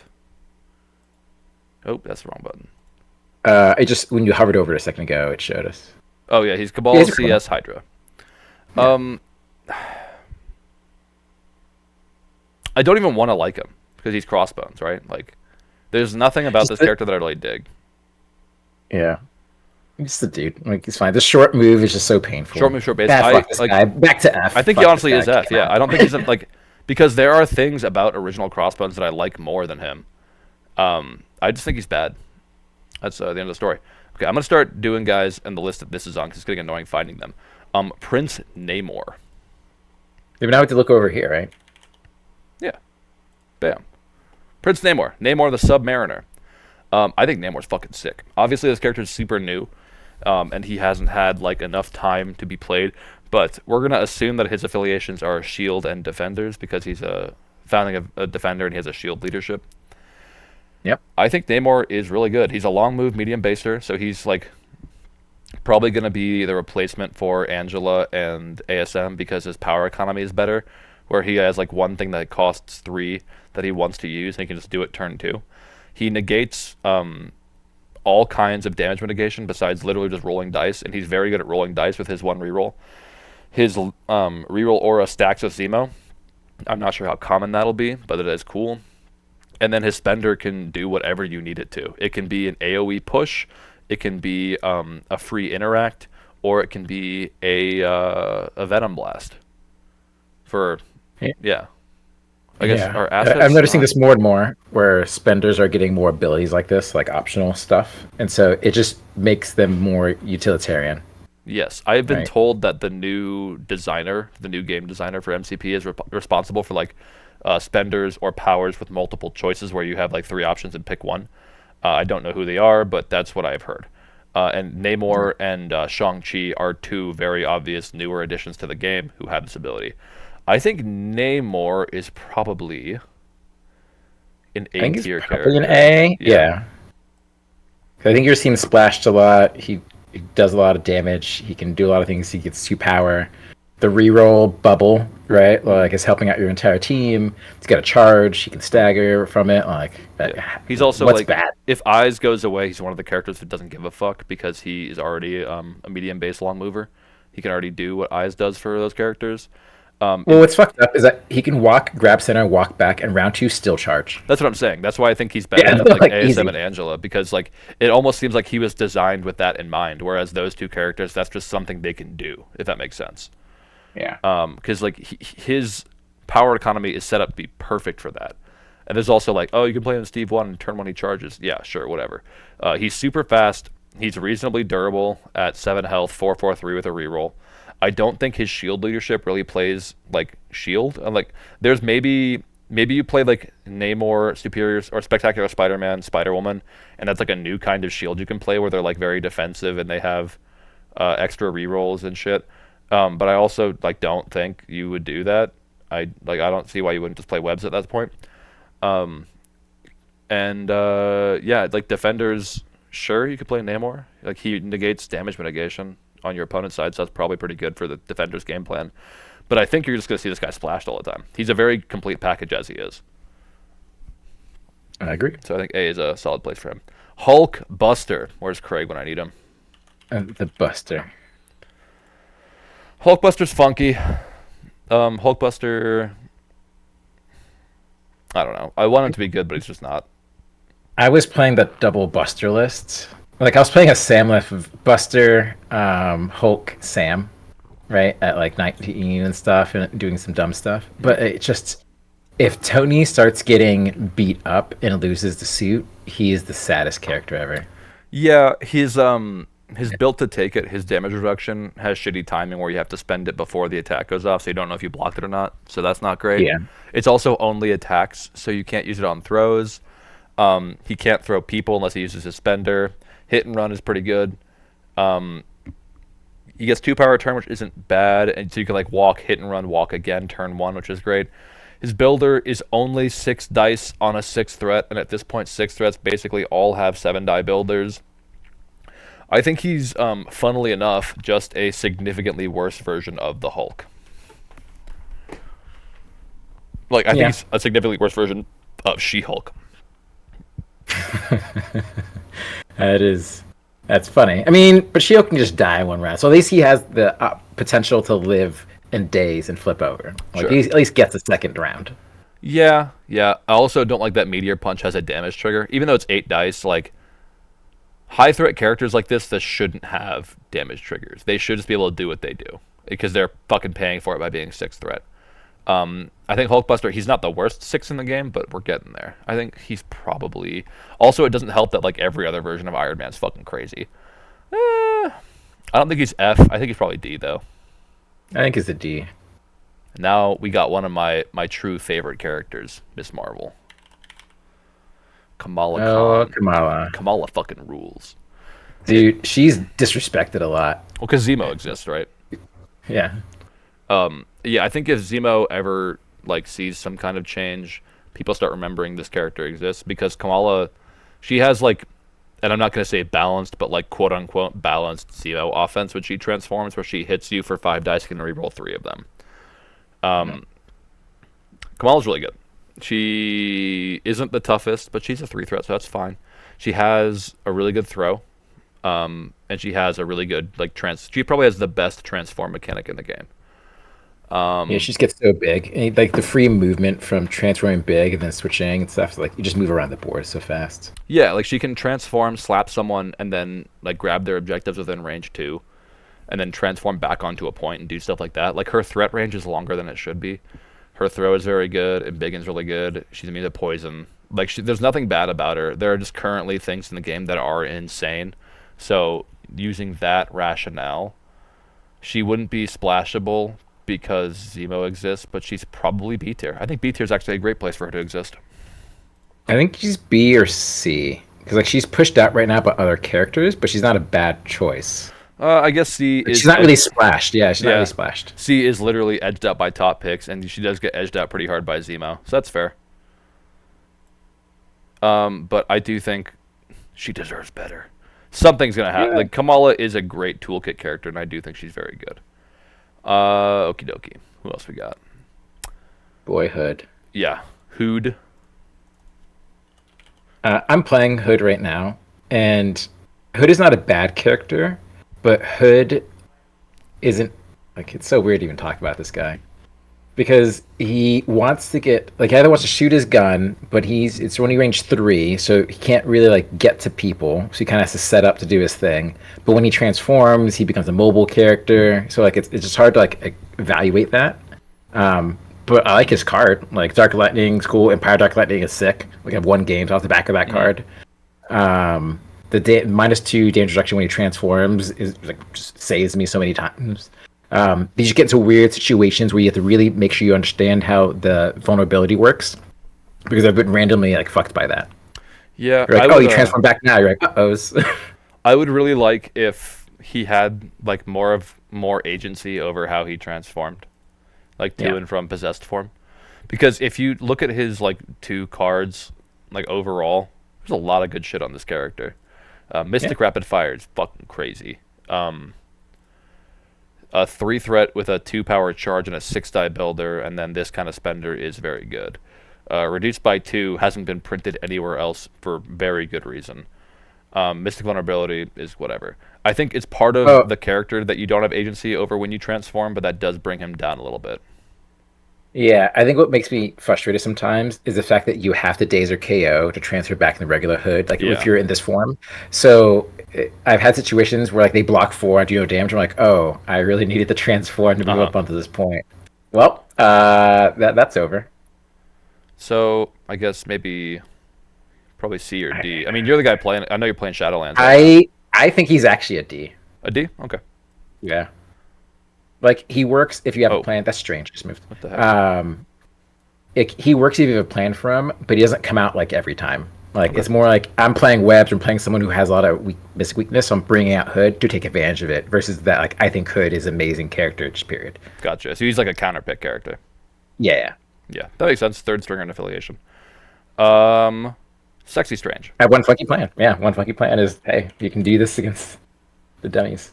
Sorcerer Supreme Doctor Strange, the newer one. What a boss! This guy fucking rules. Yeah, extremely good. Like he's just a beast, and like if you've never seen the Strange double hammer grab, it's so fucking disgusting. He is faction defining. I think he's the best character in Convocation, and he is the I see him splashed occasionally, but he is so good in Convocation that what people do is they just play the bare minimum number of models of Convocation and splash good shit, because the Convocation leadership is very good.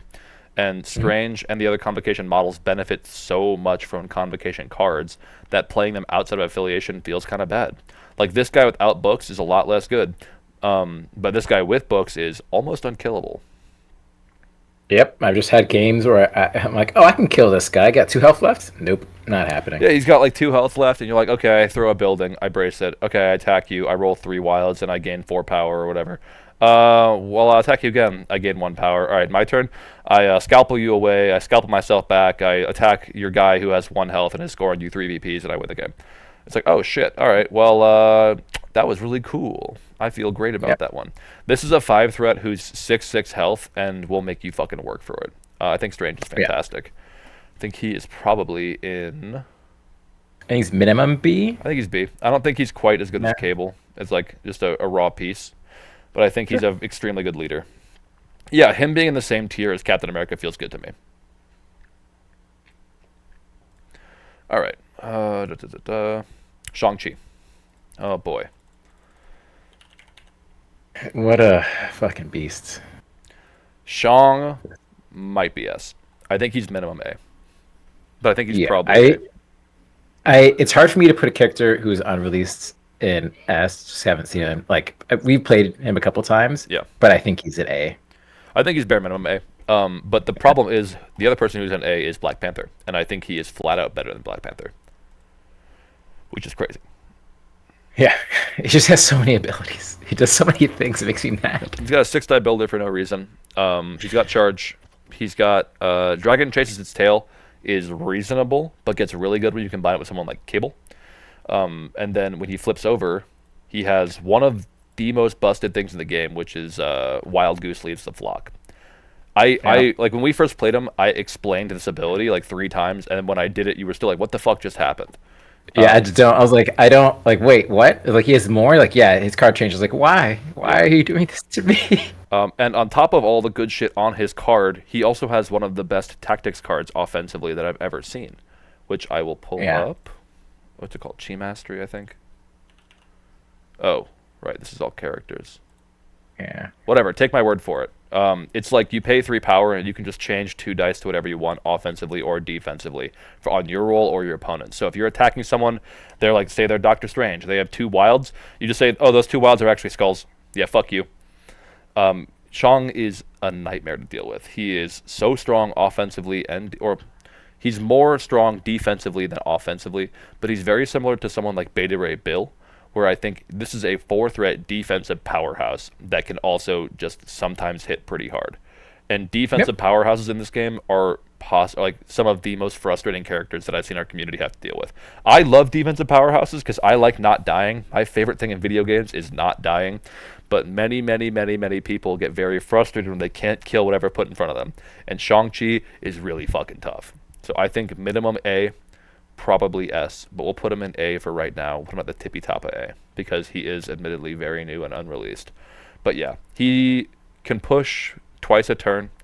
1 inch punch doesn't need to target the character that you punch, so you can charge, punch, and daze someone and then push someone else off the point. Or Yeah, if like which they is have more annoying. health. Yeah, he's extremely good. He had like his action economy is crazy. His power economy is fine, especially like I assume he'll be Avengers because it's Shang-Chi. Shang-Chi's an Avenger. In Defenders, he has Wong. So there's unlikely ever going to be a turn this guy doesn't attack at least once. Supreme Martial Artist makes every other martial artist in the game look like an absolute fucking chump because it works on Mystic. Dice boosting on this character is insane because it's suddenly like, oh, my defensive tech works if you don't damage me, and now I'm 6/5/6 with Martial Artist. And so this is just gonna happen. Like Dragon Chases to Chill is suddenly just going to happen if you're playing him with like Cable or something. Yeah, he's Yeah. just really good. Even if you aren't having any like offense, if you don't have charge turn one, you still walk Rising Phoenix Kick, and that's a 5-day attack that most characters aren't getting. I think Shang's crazy. Um, anything else? No, I think yeah. Silver Sable. Absolutely Sable. I like Sable. I think she is Yeah. a lot less exciting than Shang, but there's a lot of really good shit in this card. Range 5 attacks are good. Yeah. Right. Range Can 5 randomly attack. root people. Yeah, just like oh, It can okay. randomly Sure. root and push people too. Like Yeah. she's kind of like Shuri if Shuri had a trigger, which is interesting. Like she just wants to stand back and be shooting from like a B, right? And just like hanging in She and shoot also around has people. I'm a like, yeah, if she can get power, shot caller is very good. Obviously, it's like you pay 3 power. Someone within 4, which is really effing long, because she's a support piece, can move forward.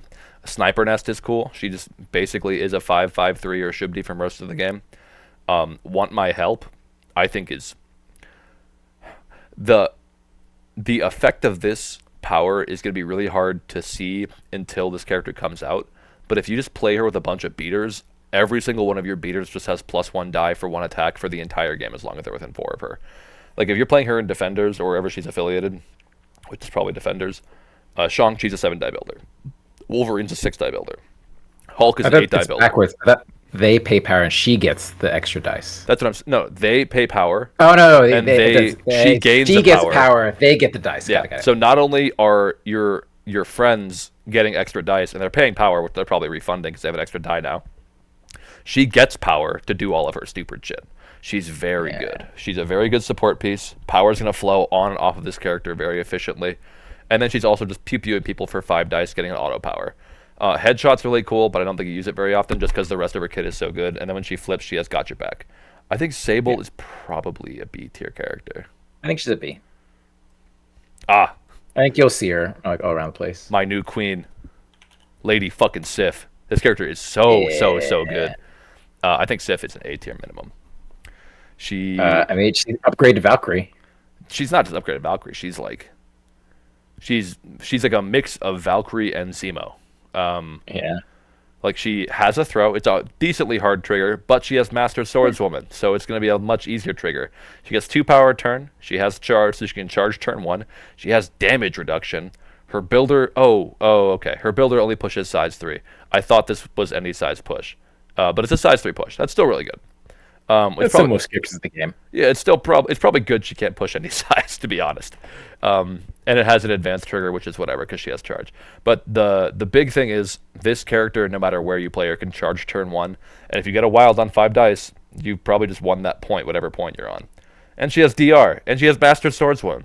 This is a tankier Zemo who moves a little slower for a Yeah, threat more. just stabbing people in the face. Yeah, I think Sif's A. I would say B, but you're an Asgardian, so you tell me. If she is exclusively in Asgard, I think you will see her splash in many places, and I think that makes her splashable. Yeah. I'm not. I think she is on par, likely, with Panther, maybe slightly worse than Panther, and I think Shang, Panther, and Sif are actually like all very comparable. I think maybe she's the worst of the three, but her offensive power is easily tied with Panther and better than Shang-Chi because she can Master Swordsman on a 7-die attack that throws people.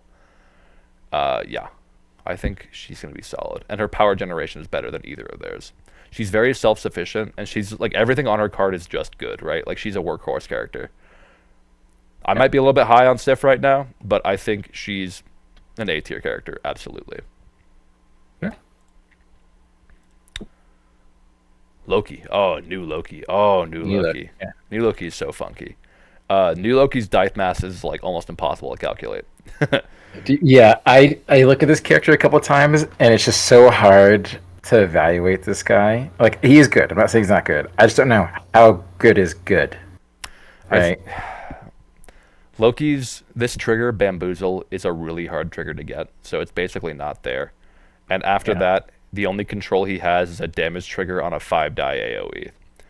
I'm not super high on that, so I think his attacks are just kind of okay, especially since he can't use his leadership on himself. His leadership is very good. It's also very interesting, like with his card, Trickster's Boon, that you basically want to play like minimally affiliated with Loki. So you want to bring like a lot of out of affiliation killers, which I think is a very interesting design space. Go Forth Yeah. is automatically usable turn one. That's crazy. So like you can turn one port Sif up, Sif charges and gets to double attack somebody. That's pretty good. He's a Yep. long mover, which is awesome. Oh my, what a pity is probably the craziest thing on his card because he can like he's getting shitloads of power from his leadership. So if you just sit him in the middle of a big scrum, he'll just be pinging people constantly. Like you say you're playing like I think Killmonger's a very like easy add to a Loki Asgard squad. Loki stabs some or Killmonger stabs someone, does like 3 damage, but they got a skull. Suddenly that 3 damage is 4 damage, and then Killmonger kills them. Right? Like oh my, what a put is just value town. And then yeah, like I said, his dice mass is very weird. So when he's attacking or defending, he gets the skulls from your enemy roll in his successes. So this is incredibly thematic in that like it's like your dice are betraying you, right? Like every time your opponent rolls a skull and they're facing Loki, they're going to be putting their heads in their hands because you just gave them success or you gave them auto damage. But yeah, he's really hard to evaluate. I don't know about this guy. There's nothing on his card that's guaranteed besides Go Forth. His dice math is very, very, very weird, and he's a 5-threat leader in Asgard. I think he might actually be like a C. I think so too. I think C is a very reasonable place to put him right now. I would be very happy to be wrong about this, though, is what I'll say. Like, I would love if Loki ended up being top tier. I just don't see it right now. Jane Thor. I'm doing all the new Asgardians right now. I think shouldn't block.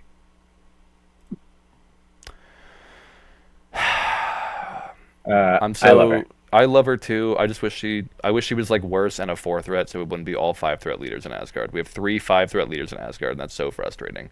However, Jane is probably the best, just like plug and play 5-threat leader in Asgard.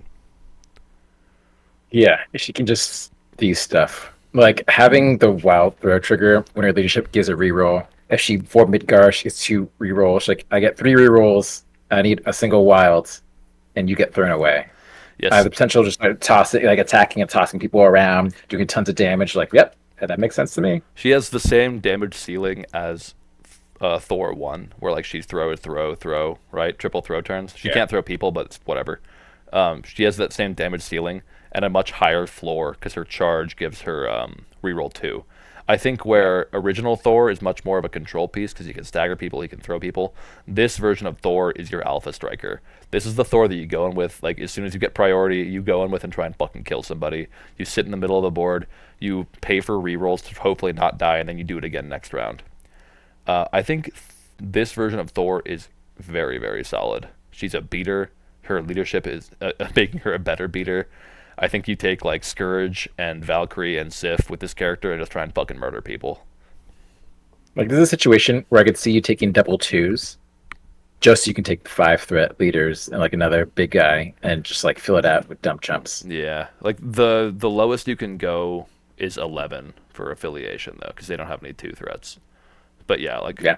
you could go like a 2 and a 3 after that. Or no, Well, I was thinking like 5-5-3 double two. yeah, yeah, yeah. right? 5-5-3, Yeah. or 5-3-3 double 2 gets you to 15. That might be Yeah. solid. You run like a Koye and maybe Nebula take advantage of the leadership even more. Yeah, I like do wish them this, being so like, top heavy. Oh, Mhm. sorry. I wish like Go the ahead. leadership let you get rid of Skulls because we have so many leaderships now that let you get rid of Skulls and she's a 5 threat. So why doesn't hers? Yeah. I think Jane is probably a B. Yeah, I think she's a B. I think Loki's a B. She's a B. Like We they put can get Loki- some we work done. put They can Loki do in C. stuff. Let's see. Oh, yeah. She probably has a more dependable because she has more rerolls. So I she's think- probably a B because of throws. I think right now, as we're seeing things, Jane is probably the best Asgard leader. Just like because Loki Asgard is almost a different animal, where you're basically trying to like go minimally affiliated. I think if you are playing Asgard to play Asgard, which you're playing Jane. Yeah, she's the leader if you're playing Asgard. And now we got Big Boy Thor, Hero Thor, Kaiju Thor, as I've heard him referred to already. This guy is I don't think there's another character in the game with more automatic damage on his card, with his Have at Thee and the Power of Thor, where you're potentially putting 9 automatic damage into your opponent per turn. Yeah, the lightning arcs, like just yeah, he just beats people up. He does. I think he needs dice consistency or power, not both. But like if he gets one or the other, he gets turned on super hard. Like you play this guy in Steve, or you play this guy in Hellfire, or you play this guy in Dormammu, whatever, and he can like turn 1, do one of his 3-cost powers. Or alternatively, you're playing him in a leadership that gives him rerolls. I think this character like just starts scaling really, really, really fast, like uncomfortably fast, to the point where like you point him at something and that thing is dead. We were talking the other day about having him with Steve 1, right? And him and Panther. And so you have 6-4-4, Yeah. right? And Or you have like can a do 3 threat. 6-4-3 because the new Panther's a 3 threat. Oh yeah, but like having pounces, like okay, I have 2 characters that can pounce round 1, and I just start beating you up as quickly as possible. And you attack me, I have Steve bodyguard it. Like, Yeah. whatever, I don't care. Yeah, And like, what does your opponent do? Like, okay, or, like I want to outfight Panther and fucking Thor. Like, sure, go for yeah. it, bud. I think you obviously like you definitely need to take brace all the Yeah. time forever.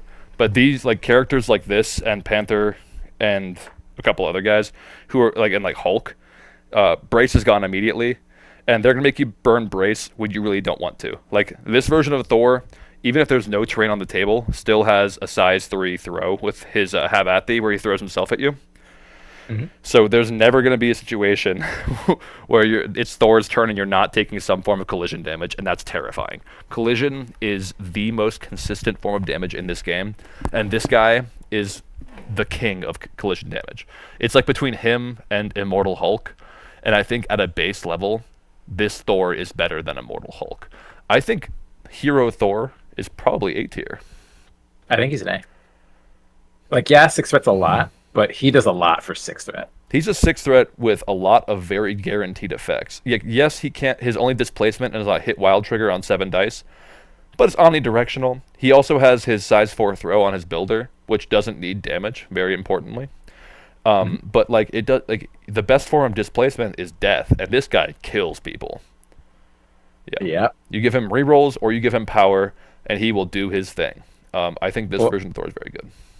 Yeah. My 6-4-4-3, my 3 was Zemo. You. Just to be an extra dick about it, right? That's really good. Oh, that sounds gross. Yeah. Okay. Yeah, that's you give him power and rerolls at that point. Yeah, all right. And he has turn 1 charge too, like just 6 shit, right? Crystal. Crystal is not bad. I think in affiliations where you can take her, she's taken. I don't think you really see her very often outside of affiliation, but where she shows up, like she does perfectly fine. Yeah, I think Machine Gun Crystal's pretty cool, but like it's not, that terrifying. It's like a couple of 5-die attacks. Like 5-die attacks Yeah. can spike, but they also cannot. Um, she's fine. She's paper, but she's fast. I think Crystal taking an affiliation, probably like a D, maybe a C. I think yeah, like it's probably a C. She's pushed out by other I mean, people. Like she like it's like Crystal and Miss Marvel like the best 3 threats in affiliation, right? For Inhumans, yeah, like maybe Quicksilver, but I'd probably take Crystal over Quicksilver in my opinion. that's fair. I think C is fine for her. Cyclops. Oh, psych. I kind of love Cyclops now. His leadership is still kind of bad, but then I know some people who have really made that shit work. Um, his spender is terrible. His builder is really good. Field leader is incredible. Hit and run is great. Quick draw is okay. I think he's pretty complete. Um, but I also think like even though he's complete, he's still not very good. I see him. I've seen a couple times now with Steve 3, Yeah, I know the where Steve 3 he can list is get popular. the speed of sight stuff. He's triggering a lot, like consistently triggering it. So he's just like doing a bunch of attacks and stuff. I'm like, yeah, okay, I can see it. He's just pew pewing everyone, then moving people Yeah, around. but like I don't know. I'm of the like why wouldn't you just play Steve 1 and Sam, right? Yeah, like, I mean, this is back to the original problem. Like yes, you can the speed of don't get me wrong, Cyclops builder is incredible. Like there are games where if Cyclops is rolling hot, he's going to kill the entire enemy team. And that's awesome. Like I've heard of games where Cyclops gets his hands like a hammer or two and he just like that side of the table is dead. And that's great. I don't think that happens consistently. I think Cyclops is probably C. Yeah, I'd agree with that. C for Cyclops. You Daredevil. got like a plan for him, but he's fine. Daredevil. Mm-hmm. He's a good boy since the change. Like he's just a good boy. Yeah, he's a little boring, but like you can't fault him for that. Daredevil as a character is kind of boring. He's just extremely Yeah, Irish me too. Catholic. Yeah. He's Um, tanky. He has a counter strike that I never see used. You basically with this guy, you just play super aggressively and punch people until he dazes, and then you get your big AOE off, and that's it. yeah, but that can win you games. Like that can perfectly win you Absolutely. stuff. You blow up. Like if you can, you flip and you get prio that activation. He starts off, does his big AOE, see who he pops, then tries to go from there, and you're like, yep, No, that's I game. think Daredevil's very good. When like that AOE, because it's usually like 8 or 9 dice, it hurts. It's not fun, and it happens like once a game. So if you really enjoy that tempo game pattern of like, play super aggressively, die, walk, spender, kill everyone, this is your ban. And defenders Um, are also like this guy did literally bring avenge like defenders still have no tactics cards and people are playing them at a very high level because of this new leadership. I think there's something to be said about that. I will say that I've seen some people use no matter the cost with him to get the spender off before he Oh, flips. it's a healthy side. I like that a lot actually. Yeah. A little cheating, and To you get don't him think to that's how he flip dies. Yeah. Yeah, you got whatever. I'd probably B. He's not splashable at all. Yeah, I mean, but he essentially is the defender's leader right now. I think him being in the same tier as like Captain America, Doctor Strange, Thor, Lady Thor, and Daredevil, and Black Bolt. That makes sense. This feels good. This feels correct. Yeah. All right. Who is next? I think it's Dark Star F tier. We don't need to talk about her. Yeah, she's just Deadpool. No, she's just like it's. We can like look at her real quick. Like, oh look, Yeah. the character who gains 1 power has to re-roll all. Has 2 really good powers and no power economy. Is completely made out of paper. All right, cool. We can move on. Like she has a spender. Apparently, this is her spender. All it does is bleed people. This is like this character would feel understated when the game first came out. Yeah. Deadpool. Deadpool's your boy, right? My hero. Yeah. Yeah, I've been playing him for months now, and he does great. Like, actually, you've given more rerolls. Once he gets to 2 rerolls, he just starts pumping out damage very quickly. I think the stabs are basically a trap, and you always want to be using the guns. You bang every time. I bang every time. It's the power. It's consistently the gaining consistent the power power. gain's so you really can go good. through. Yeah. I've tried using the stab multiple times, and getting double wild is just such a hard trigger versus a wild hit. even with double rerolls, like it just burned me so many times. Yeah, I've seen that happen. I think the only time you ever stab is when you're standing next to like an ASM and you know you're not going to get the trigger, so you might as well get 5 dice instead Yeah. of 4. Yeah, Deadpool's great. Mark with a Mouth is really fucking good. It's like, I think he 4 health sucks. We're not going to talk Yeah. about that too much. Yeah, not 6 health injured, healthy. When he's healthy, very very good. This is a great character. He can just get popped sometimes, but it's if he gets popped, it's usually pretty unlikely he gets popped again, especially with healing Yeah. factor 2 with exceptional healing. He's immune to being pushed by any superpowers. It's a very very good effect. He's got a reroll. He's got action economy. He has a unique effect in that he pulls power off of people. Not like Rogue where you have to roll dice. This shit just happens. Spender's whatever. Spender on the flip side is really good. Bang Bang went from being like kind of a meme to being incredibly powerful. And Yeah. Stab is fine. I think Deadpool is probably a B tier character, if not an A tier character. I think he's a B tier. You kind of need to have a plan for him, but he's certainly splashable. Yeah, when he turns on, he just turns up. Like he scales very quickly. Next, we have Dr. Voodoo. Mr. Doctor Voodoo. We're back in the world where I get to just do this anymore? No, we're not. Why are there 3? Oh, shit. Uh-oh. That's fine. Why are we still in the world where there are 3 Dr. Octopuses? Oh, because there's 2 boxes for him? Whatever. Yeah. Dr. Voodoo. Picture.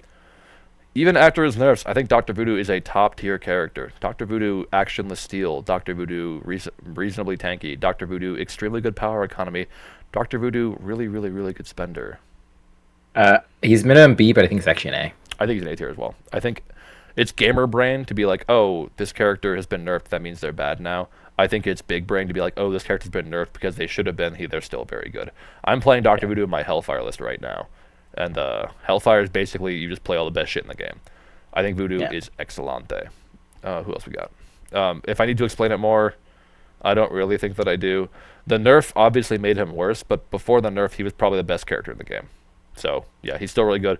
Great immunities, really good power economy with sap, and if you ever roll dice, you get a power off skulls.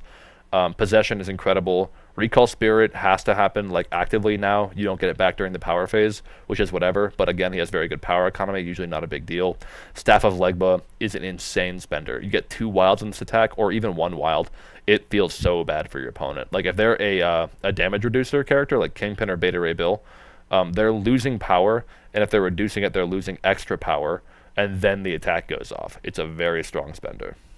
And if you're attacking like a regular person, it can sometimes be like, oh, not only are they dead, but they're going to wake up with less power than they started with. Voodoo rocks. Yeah. Dr. Octopus 3 threat. He's meh. Yeah. Like he's a tanky boy. He can walk around. He's not even that tanky, to be honest. No, he doesn't. I thought he had a damage reduction. It's sad. No. Yeah, he's a core box 3 threat. Yeah, that's not. I mean, 4 dice builder. That you have to. It's not a gainer. yeah, So you can Yahtzee on you're it with the hoping wild, you- but yeah. Yeah, like you're hoping things go your way, but they can easily not go your way, and then what do you do? I think this version of Awk was pretty much exclusively played in foes to play the goofy plans card, like all accord, Well-Laid whatever Plans. it was called, well-laid Oh. plans. And now that there is a better Doctor Octopus, there's no reason to play him. I don't Yeah. think he's an F tier character. I think he's probably a D tier character. I think he might actually be F. Because when do you ever see the guy? Even before the doc came out. Well, you saw him for that funky card. Yeah, he might be. I don't know. Like I guess because of the card. When you're he doesn't carrying, have any like active anti synergy, right? Like he can still like throw every turn most likely with his with his passive and his reasonable defenses. I think I would say a D tier. I will hear F tier out, but I think he's reasonably a D tier. Like, I don't think he's in the we'll go same tier as Zola. That's fair. That's Like fair. he's not Zola. He's not Carnage, right? He's not Colossus. Poor fucking guy. Actively terrible. Domino. Man, I've played a lot of Domino, and Domino is like it's probably a C, where she's not bad, but she has no action economy. So she basically wants to be like grabbing a token and kind of hanging out. People come into her. She like it's a medium move. She kind of walks up. If you're at like a back of a B, she has to walk twice to get anywhere. She's range 3. Rapid fire is good. The skull stuff means she's relatively tanky. She's Hits spending really most of hard. her. Yeah, she can hit really hard. Incinerate grenade is good. Right, ignoring line of sight is good. You almost never really see the spender unless you're just trying to ace someone in a single shot. I think even like the spender, the build is just better, right? Yeah. Because like with skulls and with no crits, I would rather get 2 4 attacks than 1 6 attack. Yeah. I think Domino is edged out by Deadpool. Ever since this change because of the action economy of Deadpool. So I think That kicks her to see them. yeah. Yeah. That being said, she's a C tier, but I do think Domino does hit harder than just about anybody in this game. Like she is actively reducing her opponent's defensive ability at the same time as she's increasing her own. She is like very strong. If like two characters were standing face like going toe to toe and fighting each other, Domino's great, but that's just not how games like this work, right? Like action economy is extremely valuable. If she's walking and shooting once, that can feel pretty bad. Meanwhile, Deadpool in the exact situation is shooting 4 times or shooting twice, excuse me, and portaling. Yeah, and the thing is, in affiliation, she gets pushed out by X-23 and Deadpool. Yeah, she like there are X-Men and X-Force have a lot of really good 3 threats, and Domino is a really good 3 threat, but they simply have better ones. Yeah. I think if Exceptional goes away, there's a conversation between her and X-23, but X-23, even without Exceptional, is still a pretty scary little fucking stabby monster. Yeah. Dormammu. Buddy. Dormammu. Buddy.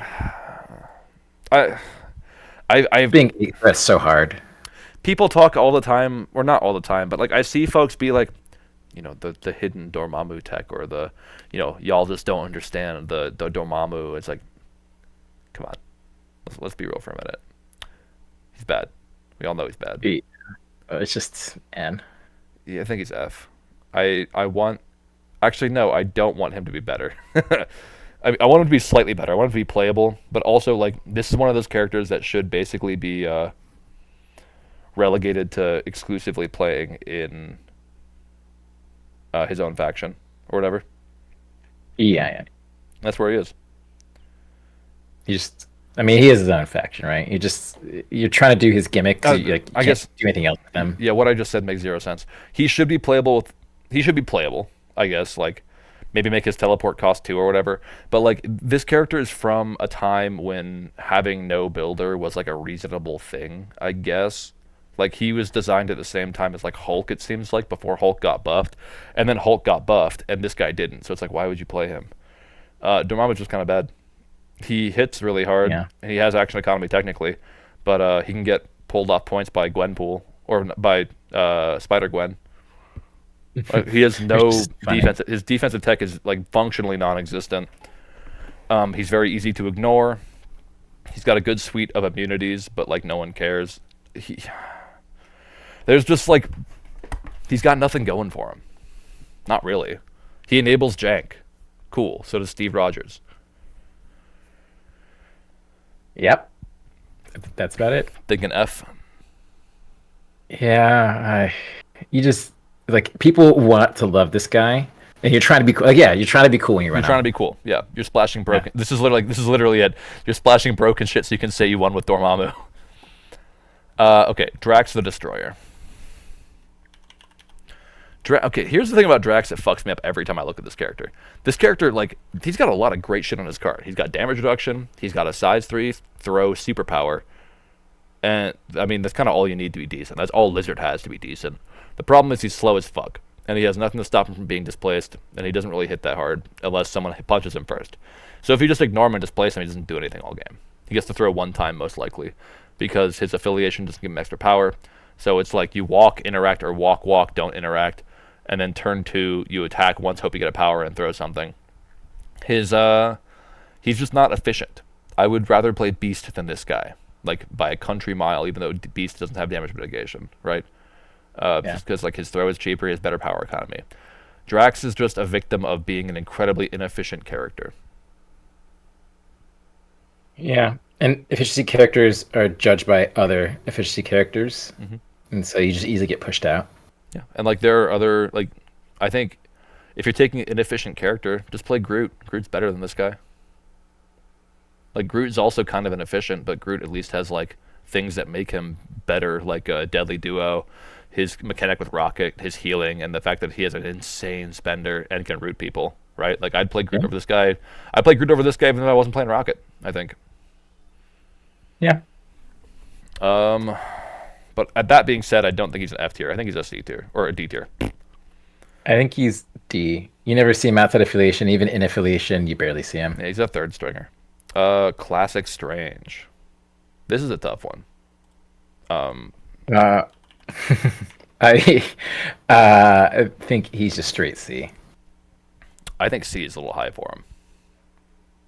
Or it's like he could be good, but it's just the problem is that he has to damage to do his push, and 5 dice is not dependable. Yeah, 5 dice with reroll all, not reroll any. Yeah. Yeah. He's kind of memey. I think you can play him like I know you can play him with very specific plans, like in Convocation, where you bunker up or whatever. But I honestly think this guy's a D tier. I think he Yeah, needs I wouldn't some argue. gas, especially because you're comparing him to like the much better Strange. Yeah. Ebony Maw. Oh, your boy. Not really my boy. He's a Barn Cat's boy for sure. Yeah. Um, Maw is like Cassandra Nova if she had better power economy. Yeah. Like he's, I like Deflection, still good. The Mind Over Matter is very good. His problem is that he wants the turret, right? Doesn't really like moving around. That's where like space helps, right? Space of Mind but can then help he's do a that. sixth But, like, threat, you know. yeah, and that's what pushes it up. And going to 6 threat is just hard. It's really like it's the same thing with Namor. We didn't really mention it, but like, yeah, you get a turn one charge with Namor, but you're paying a threat for that one advantage. Like, yeah, you could have him be a sixth threat Maul, and he can like space stone up and double tap turn one, but like then your sixth threat is 2 6-die attacks and a long throw. I think Yeah. like Maul is cool.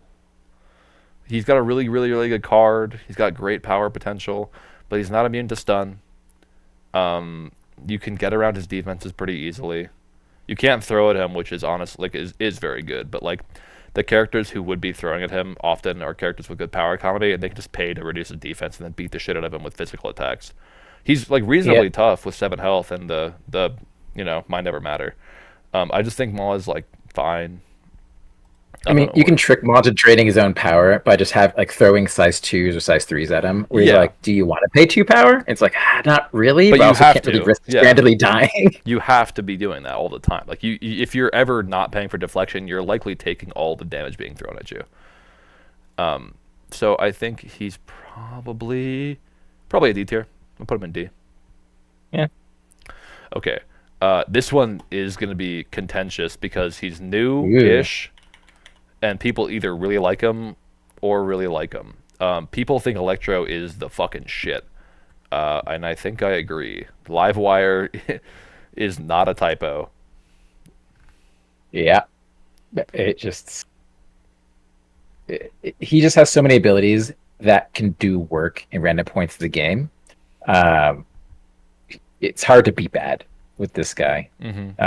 Like the downside is the short move. Like that's like the negative about him. But he has ways to move himself. So it's like, is it that bad? Like I don't know. The short move is basically just the developers telling you to never walk with this guy. Besides like turn one, you just ride the wire. Electro's crazy. Like he's got reasonable attacks. Everything on his card shocks you. Ride the wires is a very, very good mobility of power. Even though it makes him drop stuff, I think that's fine. Like most of this guy's turns during the game are double attacking, which is great. I've seen people fuck up against them and forget about electrostatic and randomly kill themselves attacking him. Yeah, there's also that. Like if you attack him, he gets to shock you and deal damage. That's really good. Like I remember watching a tournament game, like a finals game, where my buddy Nemo was playing Defenders fighting into Electro, and he was like, Electro's a fucking problem for Defenders. And Defenders are one of the hardest hitting characters in the game. So if this guy, whose only defensive tech is reactively shocking you, is a problem for Defenders, you know something's going on. He gets to teleport around, shoot a bunch of times, get a bunch of power, and then just sit there and play the traps game. Livewire is the best trap in the game. No ifs, ands, or buts about it. Like crits and hits is a 3 out of 8, which is like 37% per die, and he rolls 4 dice, so it's usually doing like 2 damage. That's 2 damage that he gets to do to you for walking towards him or walking Yep. around him. And then you Electro's attack great. him, you damage yourself. It's like, oh, Yep. I just potentially did 3 damage to myself, and I Yep. might have just died. Like, yeah, Yeah, that similar most to certainly can like happen. he's similar to to Thor in that like there's a lot of automatic damage on his card. Fuck, he might be A, honestly. I mean, I was gonna say A, Yeah, I think he is because A. the auto damage is just so hard to deal with because there's nothing you can do about it. You're like, oh, I just take damage. Like, yep, no defense. Like, nope, you just Well, get hurt. You're like, he okay, all well, of our criteria are being fulfilled. He is splashable. yeah, He's a top pick in yeah, faction. He does get shit done. Like if you yeah, play this guy under Steve 1, he literally never has to walk the entire game, and it's yeah, filthy. yeah. All right, Electra. Mm, I mean, she's cooler now. I think it's a K. there we go. Yeah, it's a fancy spelling. Yeah, she's Italian. It's easier for her to generate the ninjas than for Shadowlands Her because power they comes just pop better out. now too. Yeah. Yeah, the assassin step is something even I forget about, and then she does it to me. I'm like, oh yeah, I forgot she can do this. Why does it cost 2? Yeah, so she can't do round one, I guess. Yeah, but like Logan does it for free. Rhino does it for free. She's the 4th threat. I don't really like. I don't know. I've never really liked Electra. And she can do it round 1. She walks, attacks, gets the 2 power, and teleports onto him. Whatever, doesn't matter. Yeah. Oh yeah, it's after the attacks. Yeah, I'm which you not a can't pick I'm up. not I a mean, fan which of is fine. Electra. I think she is she's like a budget version. Like you play her for the grunts and like having a budget version of a bunch of other different better characters. Like yeah, she hits reasonably hard. Yeah, she can be tanky with martial prowess, but realistically, you're playing Electra because you want to feel like that you're playing like an undervalued character that you thought you figured some shit out. You know, you thought you had something there. I think Electra is probably a D tier character. I don't think she's F, but I think she is D. Yeah, I'd say she's probably somewhere with like Ancient One and Blade, where it's like, yeah, she can do a job, and if you have a plan for her, she can get something going. But she's not the most amazing fourth threat in the game. That's gonna like weave the game on her own. I'll give you upper C or upper D, excuse me. Sure. But yeah, she's not better than any of these characters in C tier. I don't think. Even like Captain Marvel, I don't think she's better than. Okay. Blah, blah, blah, blah, blah. Emma Frost. Fuck, we still have so many characters. Goddamn. We have so many characters. Uh huh. Emma. Because Hellfire Club do be existing, I think Emma big good. Yeah, Um, I mean, dominating the meta. yeah, Emma's probably just an A tier character. Yeah, Be like solely relying on her leadership. Like good but not splashable leaders, I would say does like count for her, but the problem is like her leadership lets you take whatever you want. So I think yeah. yeah, she is the top pick in faction of being Hellfire. I think she's an A tier character. And also Emma herself, like I'm not gonna argue she's as a character is better than any of these people, but I think as a leader she's better than any of these people. And she's better than Cap, she's better than She, Black Bolt for she sure. enables a lot of stuff with that leadership, Hellfire's and it's broken. just every turn. I Yeah, say this as a Hellfire player. Hellfire is definitely too good. Moving on. Enchantress. Enchantress? I Probably C. it's probably a C or a D. I could C. I don't think she's a D tier character. I think she's also like got nerfed. People don't like her as much, but I think she's D. Or C. She still has a steal. She still has bow. She still has a throw. She still has a really good beam. I think she's a C tier character. She's just has been nerfed. So people don't like her as much. Gambit. Cool. He's an F. Yeah, just get out of here. Gamora. Gamora's probably a D tier. Like based on our criteria of being a third stringer in faction, you would play Agent Venom or what's his name, Bill over Gamora. I think. Like Yeah, maybe you put her in C. I could see her in C actually, like an Enchantress. I think C. actually she's in C, where she gets pushed out a bit, but she's not like terrible. Ghost Spider. OG. Yeah, original Ooh. Ghost Spider. I One of mean, the classic she goats. gets splashed all over the place. She can be splashed with pretty much any affiliation. I'm surprised I don't see her splash Um, more, to be honest. I just think there's more offensive threes that a lot of people want to take. Yeah, she's a purely control and support 3 for sure. Yeah, Like her she can attacks randomly do exist. damage, but it's not really her game. It's the spider thing where like if you do damage, you're like, damn, that's awesome. And your opponent's like, I fucking hate this game, but it's not her intention, Yeah. right? I think she gets pushed out now because Spectacular exists, and he also can displace. Yeah. So and he can do just like a little more But she can offensively. displace anything, right? Like she can displace Yeah, anything. yeah, but she doesn't have train throws, right? So That's true. I'd probably put her in B, I think. yeah, maybe. Ghost Rider, original Ghost Rider. I think Ghost Rider's a I B tier think as well. he's still. I think he's good. Yeah, Like I think people just forgot he exists I think he's B because tier. Cosmic came out. Yeah, I think he's B. And if we're flying I've by, it's randomly because I'm not going to keep died. Danny here for 1,000 years. But yeah, I think he's B Yeah. tier. I think just looking at his card, like flat out, is that the you rolling crits, so you take damage in his bubble is one of those gotcha abilities that you Wicked Judgment. Yeah, Like just randomly kills people. His still got the beam. The chain hex is good. The fact that when other people get damage, he gets power. yeah. Penance Stare is Like also he just incredible.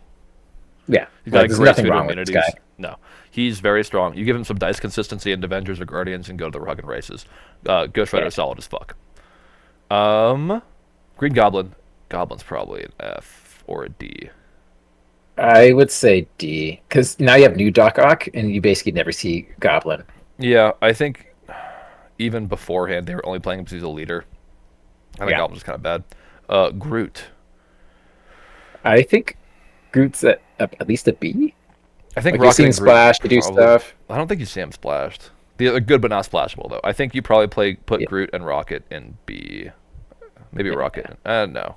I'll find Rocket eventually, but we don't have to talk about Groot and Rocket. They're a combo piece, and they probably end up in B. Gwenum. I think Gwenum's an A tier character. Gwenum's I crazy. think she's also an A She's got so character. much shit on her card. There's always something she can fucking do. Just real quick, because she's new, I will pull up Gwenum. But the real thing you need to know is turn one, long move, attack, long move again, throw something possibly. Counterattack is cute or whatever, you don't really need it.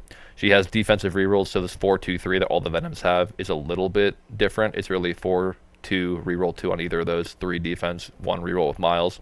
So under Miles, she gets 3 rerolls, so even this 2 energy defense is going to be a really consistent 2.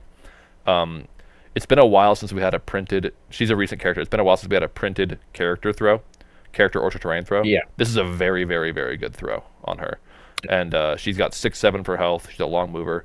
She's just got a lot of really good stuff. She's much better than she looks when you first look at the character, and then you play her and you realize, oh, this character can do a lot.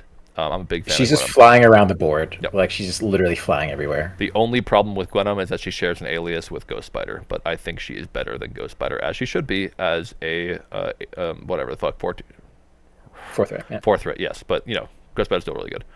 Gwenpool, your girl. I love this character. I love her too. I think she was okay in A Force. She's ridiculous in Criminals. She does everything you want. She's got a self placed. She's got rerolls. She's got damage reduction. She's got a pierce on her builder. Her rocket or spender will randomly win you games by doing auto damage to people and Yeah. doing incinerates to people. It's like, oh, okay, sure. Oh, I just your whole team's on fire, and the rest of my team can come clean up. Yeah, Gwenpool is for this character's lore, she has no business being this good, and for that reason, she actually because of lore, she should be exactly this good. She rocks. She knows what's going on. She's here to kill you. Her card is fucking crazy. Like, she just has everything you could possibly want out of like an affiliation character. Yep. Her card gives her displacement as well. So if you're saying, oh, she doesn't have displacement, well, she kind of does. And her displacement is range 4, so she can do a lot. Gwenpool is extremely good. I think Gwenpool is probably B tier.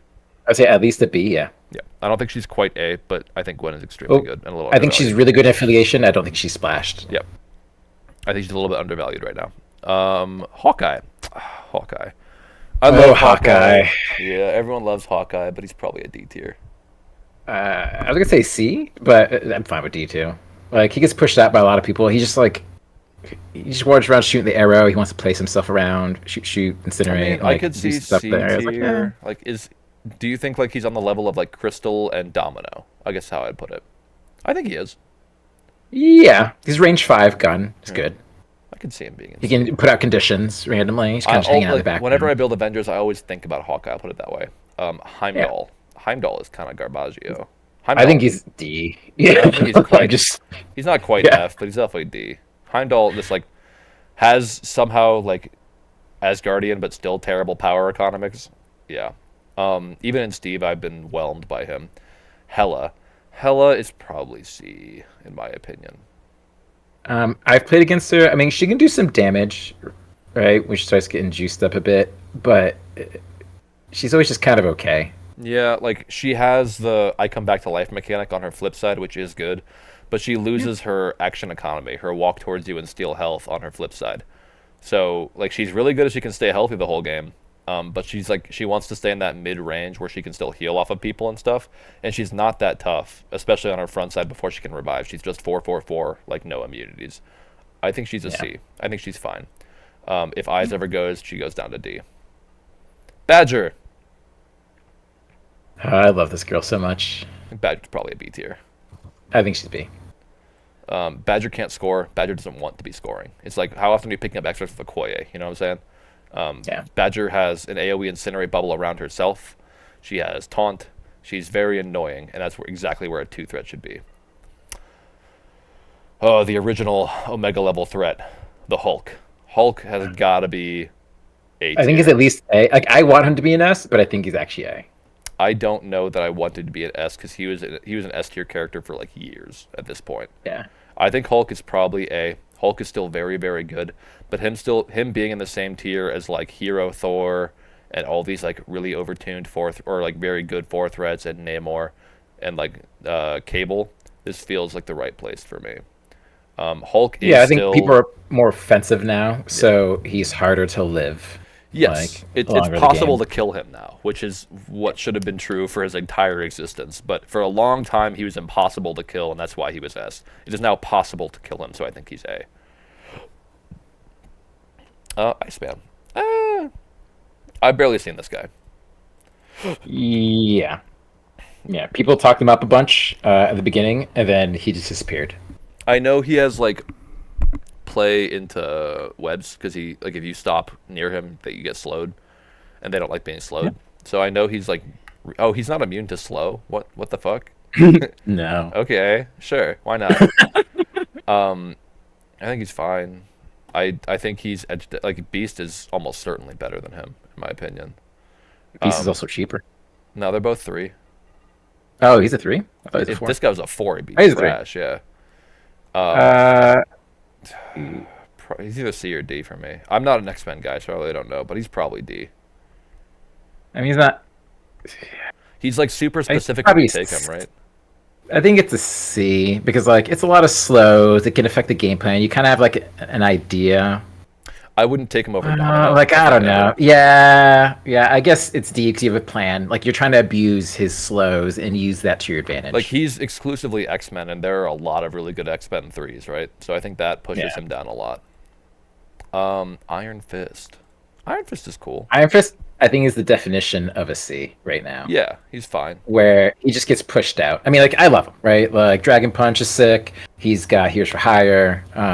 He just there's a lot of range for attacks that start shooting him outside of martial arts, and he just falls over. Yeah, his defenses are a lot easier to ignore now, and now like everyone knows that Cage is better at like being the tank, and Iron Fist kind of exists in that space where he's like he can block for you with heroes, but you also want someone to block for him so he can get his big punch off.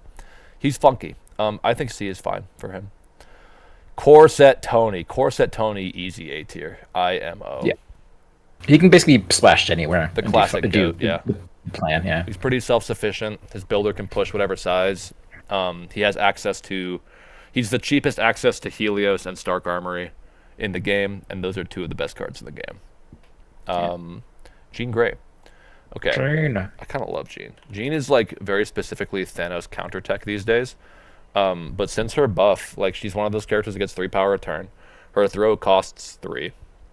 Her push people thing costs 3. Her builder isn't complete trash, and her spender's actually kind of cool. Because it throws guaranteed and it's before damage, so it's like it's like the best version of that ability. I don't think Jean is like Ultron or anything. I think she's like fine. I think she's probably a C tier character. I think it's a C. Juggernaut.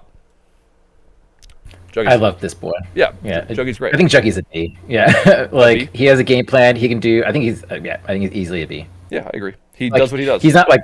Yeah, he does what he does. He can still attack his cards. Still amazing. He runs around. He doesn't get iced immediately. He's tough enough. Yeah, but, I mean, like tough Um, enough is selling him pretty short. He's pound for pound one of the toughest guys in the game.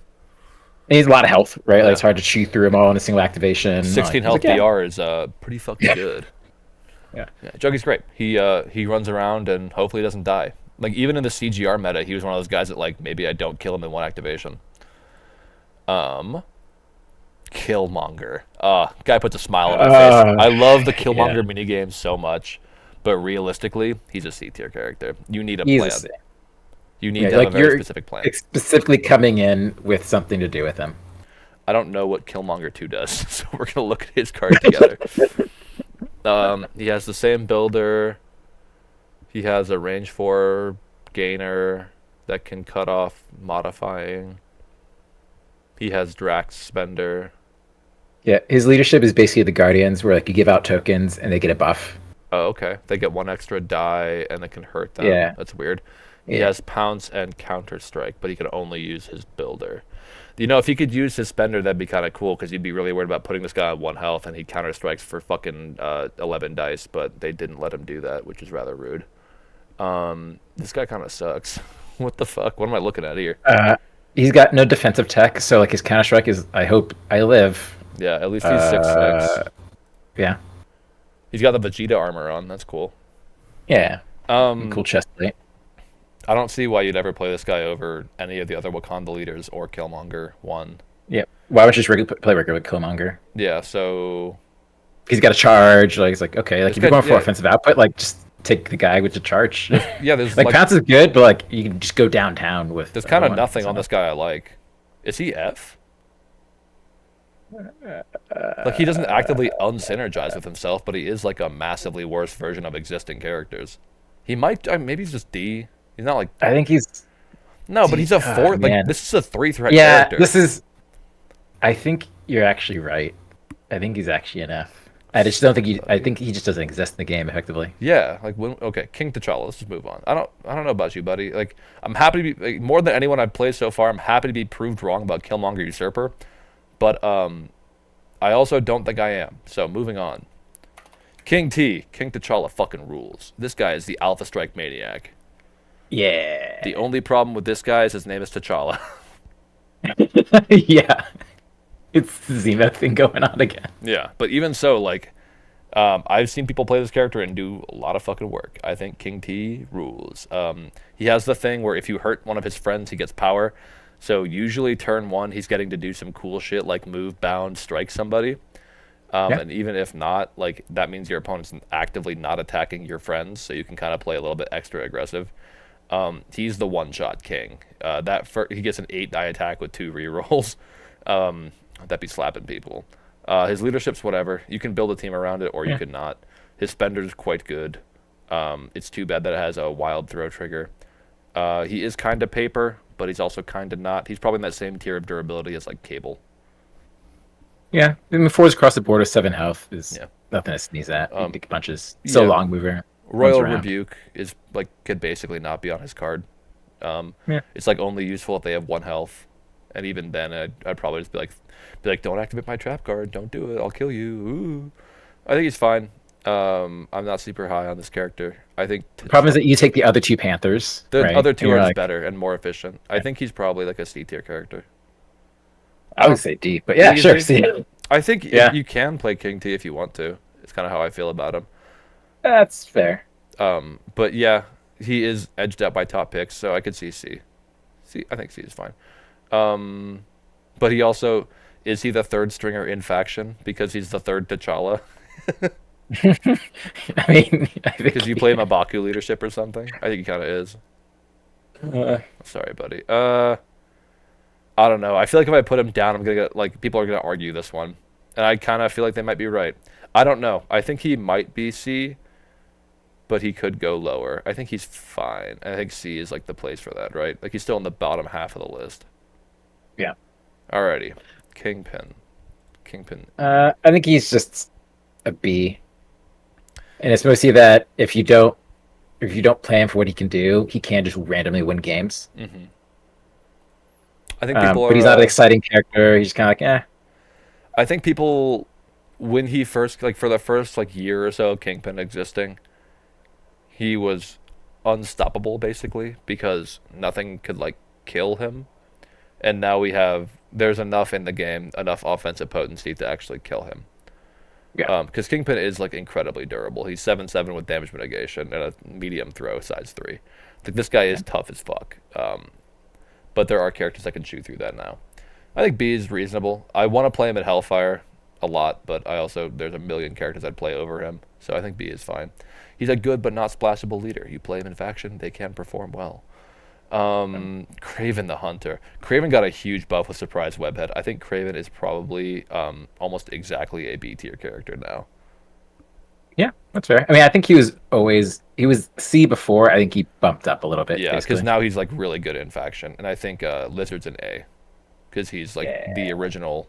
And Lizard is Lizard. So. Yeah, he's better than Beast at Beast's job, where you're a tanky, medium base, medium mover who throws people. That's Lizard. Like that is what Lizard is. He's the 3 threat version of Bill. Lizard's a character you can dive other people's like cube Hmm. and be reasonably sure he'll live if you Yeah, pick your target well. yeah. As long as you're not getting double tapped, you're probably fine. Lockjaw. Yeah. Um, Uh, I think it's actually a D. You have a plan because you're yeah, trying to use the Lockjaw gimmick, but Lockjaw himself isn't yeah. exciting. You have one funky plan, almost exactly. Yeah. Logan. Logan again, exceptional if that gets changed. This changes, but right now I think Logan's an A tier character. Yeah. Logan's a monster. Hits Just really does a lot of hard. damage. He do be stabbing. He's got a Like, beam. yeah. Beam do be stabbing. Original Loki. I'm sorry, Loki. I think Loki's probably a D tier. He's the one funky plan of Asgard. Yeah. Because you got it. It's like you're playing him for the big AoE, the big aura. And like it's good, but it's gotten less good over time because now people just kill him. Luke Yep. Cage. Probably B. Mm, Is he not an A? no, you're right. He's probably an A tier character. Even now, I think Cage's popularity over time has gone down, and that's not Yeah. because Cage is bad. It's because he's kind of boring to play. He kind of just like he Yeah. hangs out, sponges attacks, and then plays hero for hire once per game. But what he realistically is he's what Colossus should be. If Colossus like did his role that he's currently doing much better, and yeah, I don't think Luke Cage should have a throw, like a superpower throw. He doesn't have a spender, whatever. But Colossus definitely should. But now I'm just talking about Colossus. Cage rocks. He's tough as Yeah. fuck. He's got a great card. He's got a great suite of abilities. He hits reasonably hard with his 5-die attacks that can randomly stagger and throw. Yeah, I like Cage. I think A is the right place for him. He's like the premier 3 threat tank. Absolutely. Or tank's the wrong word. Like a shielder, keep your team alive guy. Magic. Magic's Magic. probably D. I Yes. Even in our affiliation, she doesn't get taken. It's like C or D. Yeah, I think it's I'll put her COD. right around Agent 1 because they share the same color builder. Magneto. I want this guy to be good, Everyone but I think he's does. actually a D. I think he's a D tier character. I think he's actually a D. Like Sorry, even in Magneto. Brotherhood, you just take Mystique. Yeah, Like why it's do you like take Magneto half you the only time? ever Like, what's play the other point? Magneto on E's. Like it has to be such a specific matchup for Magneto to come out, and even then he's not always that good. Uh, like he's Magneto is like if you look at him in a vacuum, this is Magneto, right? Besides like Yeah. maybe the short move. Like can throw a million shit, has a force field, creates metal constructs. His leadership makes it so whenever you blow shit up, you get more power, and he loves blowing shit up. His builder rocks, his spenders, whatever. This is His Magneto. He's Texas super card is thematic. good. Yeah, Like he can do his things. It's just that like he's getting edged out in terms of like threat potential compared to everyone else now. Like, It's like okay, why am this- I taking mags? as he currently is, this is probably a 5 threat character. Even Yeah. with a medium move, I think he's still a 5 threat character. However, he is super thematic. I love Fatal. I love being able to throw multiple times per turn. That feels so fucking good. And that feels so Magneto. However, this character as he is right now, even with a medium move, would be a 5 threat from modern design standpoints. But it's also Magneto, and I love him. Malekith. Malekith's probably still a B tier character. I think he's still a B. He still can do a lot of damage. He moves fast. His leadership is still solid. His cabal has a million characters you can take with him. Yeah, he's Like, getting edged he's out fine. by Red Skull 3, but I think Red Skull 3 is an A tier character. Yeah. Red Skull 3 is nasty as fuck. Yeah, Malekith rules. Mabaku. Mabaku's probably a C tier. Like Yes. you have a funky plan or whatever. People were excited about him because his tactics cards, not because he's like the most crazy Yeah, player. I mean, like to be fair, his spender is good. He's a right? secondary And leader. he can get- right? Like Yeah. he's if you don't want to play King T leadership, you play M'Baku leadership. Oh, okay. And he does have like, why does it keep doing that? Just pull the fucking card up. He's got Strength of the White Gorilla, the size 3 medium terrain throw, which is quite good. It's very cheap. Solid frame is fine. Immunity to stun's fine. 7 health is quite good. I think he's 6 on the back. I'm pretty sure. Yeah, which is Yeah. a great health pool. His builder can push any size on a crit. Yeah, like you said, his spender kicks ass. Yeah, I think M'Baku is perfectly reasonable. The problem is that Panther one is insane. Yeah. Where do we put? Yeah, we put him in C. Yeah, solid, but edged out by top picks. That's fine. Medusa. Medusa fucking rules. Another one of those characters like Enchantress Just slept that on. got nerfed and people stopped playing her. But you gotta understand that before they got nerfed, Medusa and Enchantress were running the fucking game. So it's really good that they got nerfed. And they are still very, very good. And her belt has an M on it. I just realized. That's very funny. She shuts down rerolls against her. She has a ton of rerolls offensively and defensively. This builder flurry still goes off quite often, so you're still often getting like 3 or 4 attacks per turn. She's got a character throw, size 3, range 3, royal Road decrees. Decree helps you. Yep. Yeah. It's just action economy for herself and her friends. She spends power well. Her spender exists, I guess. I think Medusa is probably minimum B tier. I think she's B. I think you can splash. You see her splashed every once in a while on random affiliations. Anything give her reroll stuff makes her happy. Yep. Sinister F. Moving on. Yeah. MODOK 1.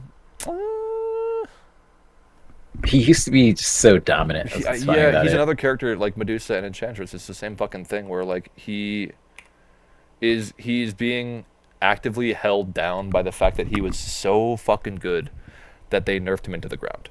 This was the best character in the game for the first year and a half of the game.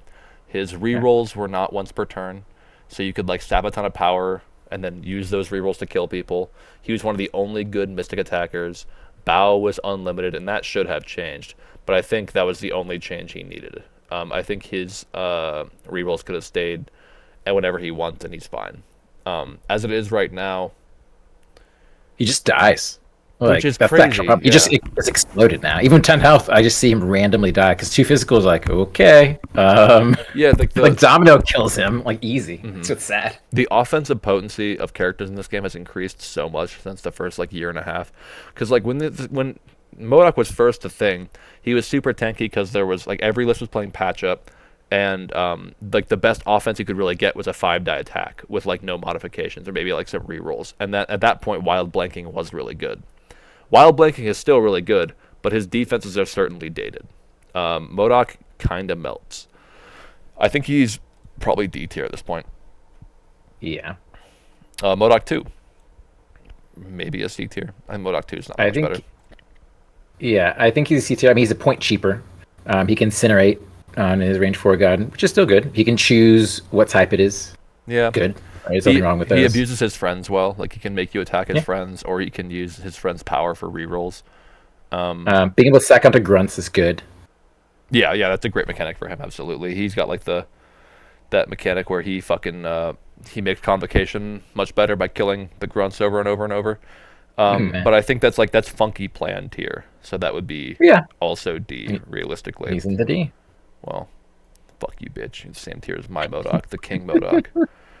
Moon Knight. Moon Knight is interesting. He's a 'cause C. He gets pushed up out of characters because like Spectacular is good now. So when you're Yeah. talking about threes and webs, you're like, okay, Miles, you're probably taking Spectacular, you're probably taking Cat, you're taking 3 threes.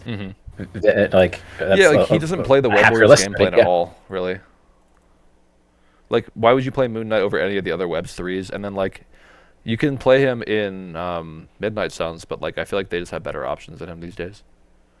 Yeah, That's I mean, so he's a workhorse 3. Like he does fine. Yeah. If you played him, I wouldn't be shocked to see him, but it's fine. Yeah, I think he can do very well, but he can also just die. I like Moon Knight, Yeah. though. I think Moon Knight's like a perfectly serviceable 3-threat, and I think that's a great place to be. C tier. Mysterio. Mysterio's actually kind of sick. Like, he's been buffed a bunch by just being Cabal, you know? Yeah. I think Mysterio's probably like a B tier. I would say C, but I think he's I better. can go. He's better than Moon Knight. He's better than M'Baku. He's better than Domino. Actually, that Is one's he kind better of than Miss Marvel though? Like that's the hard one, right? maybe. I think you're right. He's I he's think right. seeing He's Green right Widow. around the Yeah. same tier. Yeah. No, you're right. You're right. That was a very good point. That's why we got. That's why we got a partner here. Mystique Yeah. is still an A tier character. Yeah, she's perfectly good. Fucking filth. Even with Deception being restricted, she's still insane. Nebula. Nebula's been getting a lot of love recently from Red Skull 3. But Yep. Nebula is She's- also just an extremely good character. As long as reroll any exists in this game and dice boosting also exists in this game, characters like Nebula and Zemo will constantly be flourishing. She's good. She randomly just destroys characters. Yeah. Sometimes you like it never feels good for your to just like I've seen Nebula kill fucking six threats. I've seen Nebula kill Thanos's. Nebula does hit Yeah. really hard. And it's like it's unsuspecting. I think she's an A tier character. Yeah, I wouldn't argue with it. Like she can train and do work. If you can get her, like if you can tune her in any way, she just pops off and explodes on people. And it's like it never feels good to attack her because she doesn't interact with scenario. You're just like literally you're defending yourself from this psychotic robot coming to kill you. Yeah. Okay. Yeah, it like this feels almost weird, but I also like I don't disagree with this. Yeah, she just dies, but like you have to focus on her for her to die. I think Nebula is splashable, and I think she is a top pick in faction. She do. It's be also getting shit dangerous done. because when you flip her and she has power and she like double spenders and just explodes you. You're like, oh shit. I could maybe see. Actually, I don't know. I could see her going down a tier. I don't think she's in the same tier of splashability as like Black Widow or Bullseye. I think she is actually a B because you need that synergy. Yeah, okay. Let's go with B. But she is extremely good. Nebula, strong character. Nick Fury. Oh, Nick Fury. Nick Fury Jr. Yeah. The best grunt user in the game. Yeah, like his grunts are ridiculous. Being able to choose what they drop is really good. Eye in the Sky is an amazing card. Yes. He's the shield. He's the shield leader forever, right? And he I was does a lot of literally work. about to say that I kind of like him under Iron Man. Oh yeah, I'm just saying. For a long time, it was just Nick Fury. Oh, that's good. Yeah. Even Iron Man, like it's still debatable which one you take. It's not a guarantee. You take I think Iron you have Man. both in your roster for sure. Yeah. I think he's a B. I think Fury in B tier makes absolute sense. Nick Fury is a very good character. He's quite strong. He is a splashable leader, which is kind of like goes against this, but like, I don't think you are always splashing him. I splashed him for a long time in Guardians, but that was kind of because I was only playing Guardians because Bill was in it, and I didn't like Guardians playstyle, so I was trying to find something else that worked. But yeah, he's extremely good. Fury rocks. You can play him with Zemo and watch him melt entire teams. Fury Senior. They're fun. I think they're actually just C. I agree. Exclusively played in faction. They're fine. Unless you have like a specific gimmick where you can give them power, it's like brothers in arms, Even do then, some stuff. yeah. It's like, eh. Nightcrawler. I think Kurt is like minimum A. I don't think he's Yeah, S. he has the potential to pop off his damage curve and just explode someone. Yeah, and he auto stuns. Auto stuns really good. I think Nightcrawler is like people just haven't. He hasn't been out for long enough. People to really be like, oh shit. And also like we're at a point in the game where most affiliations have a 4-threat in the affiliation they want to play. But Kurt's really good. He's not, he's not Rhino. He's not fucking Crimson Dynamo. He's not the absolute best at what he does. And what he does being like an extremely pivotal thing in the game, like running E's or running not E's. But Kurt is great. You're never going to play Kurt and feel like I should not have played Kurt, I think. He has situational stealth, which is good. Like he just runs around. He can teleport a lot. Like it's just hard to pin him down. If Exceptional ever goes, he's the best 4-threat in X-Men. Okoye. Okoye. Probably a B. I put her and Nebula in the same area where like there's her and Honey Badger where like there's situations where I could see you play her, but like the problem is that she needs power you want to generation. give her power. Yeah. I think she's C. Yeah, I think like the I only could see places that. you would ever play her are Wakanda and then like Hellfire Club, to be honest. We can just skip the next one. It's just so sad. I don't want to talk Omega. about him anymore. I'm sorry, but Yeah. Like, uh, I want to love him, but just so sad. people are tripping on Claw. People really like Claw, but I think that's it's the same thing where it's like you're splashing broken shit to say you can win with Claw. I think I would say he's a D. he's not because quite that the same, bad, yeah. Like him and MODOK are kind of the same area where it's like there's like a plan where you can like do something, but like MODOK is almost assuredly better than Claw. But Claw's fine. MODOK 2 might actually be able to go up here. I haven't experienced enough of him, and I'm gonna say no. Widow 3. Widow 3 is kind of fucks, you know? Kind of sick. I think she's a B tier minimal. I think her in the same tier as like Medusa and who are the other 4th killers in here? Like Gwenpool. Yeah, that makes sense to me. Yeah, And like her Corvus. spender is actually pretty cool. Spender rocks. She just needs to get power. Yeah. She's like her mechanic where she gets in your face and you kind of don't want to hit her because she can drop shit where you want to is really good. Yeah. Yeah, all that matters is the mission is very good. She doesn't spend power except on her spender, but it does take a little bit of time for her to get to using that spender. However, once she uses that spender and gets her trigger on finisher, she's usually flush with power for the rest of the game. I think by like round 3, if she can get that spender off, she's in a pretty happy place. It's just hard to kill. Yeah, she's extremely tough. Widow rocks. Where we put her? Yeah, in B. That makes sense to me. Yeah. Oct2. Oct2 is I think he's a probably B. Yeah, he's extremely good leadership. Yeah. But you're not going to splash him anywhere. But like he puts foes on the map. He really did. He fixed foes in a big way because now scenario foes is like a thing, and they were kind of always a scenario team. Yeah. Invincitoni. I think Invincitoni's also a B tier. I think he's a B. He can give rerolls to his team. He's still got the repulsor guns. He's kind of just hanging out. Yeah, he's got a good leadership in shield if you want to use it. He can give out rerolls. But you like if you're gonna splash a reroll bot, you're probably splashing Shuri over him. He's super tough. I like that about him. Yeah. Yeah. He is BJ makes invincible. sense. Red Skull 3. Red Skull 3 is honestly Is he B or is he an he's A? an A tier Heck, character. I think he might be an A. Red Skull 3 is such like he is a phenomenal leader, but he also has enough shit on his card that I think is good that I think you can splash him. Being able to use your team's power, also having Scalpel, also have we didn't even talk about Scalpel, the strange thing where you teleport people, and also having a terrain throw, and having one of the best builders in the game. This is just a good character who happens to also be a really good leader. Like and he's also 6'6". Like he's got a lot of health. You're never unhappy playing him as a leader, and I think you'd be reasonably like if you were building a dual affiliation like Cabal something else. I think you'd be reasonably happy to play this guy out of affiliation. I think he's an A tier character. I think he is a better character with a comparable leadership to Steve 1. Yeah, I'd say he's B. No, I think he's A. Is what I'm saying. Okay. Oh, jumped up. Because Yeah. he's a better character Yeah. than these Okay. guys. So no, I get you. If you have someone who can generate power, he just pops the fuck off. Yeah. Because he's constantly just braiding through all this power and just doing all this cool shit. Like his toolkit is it's so good.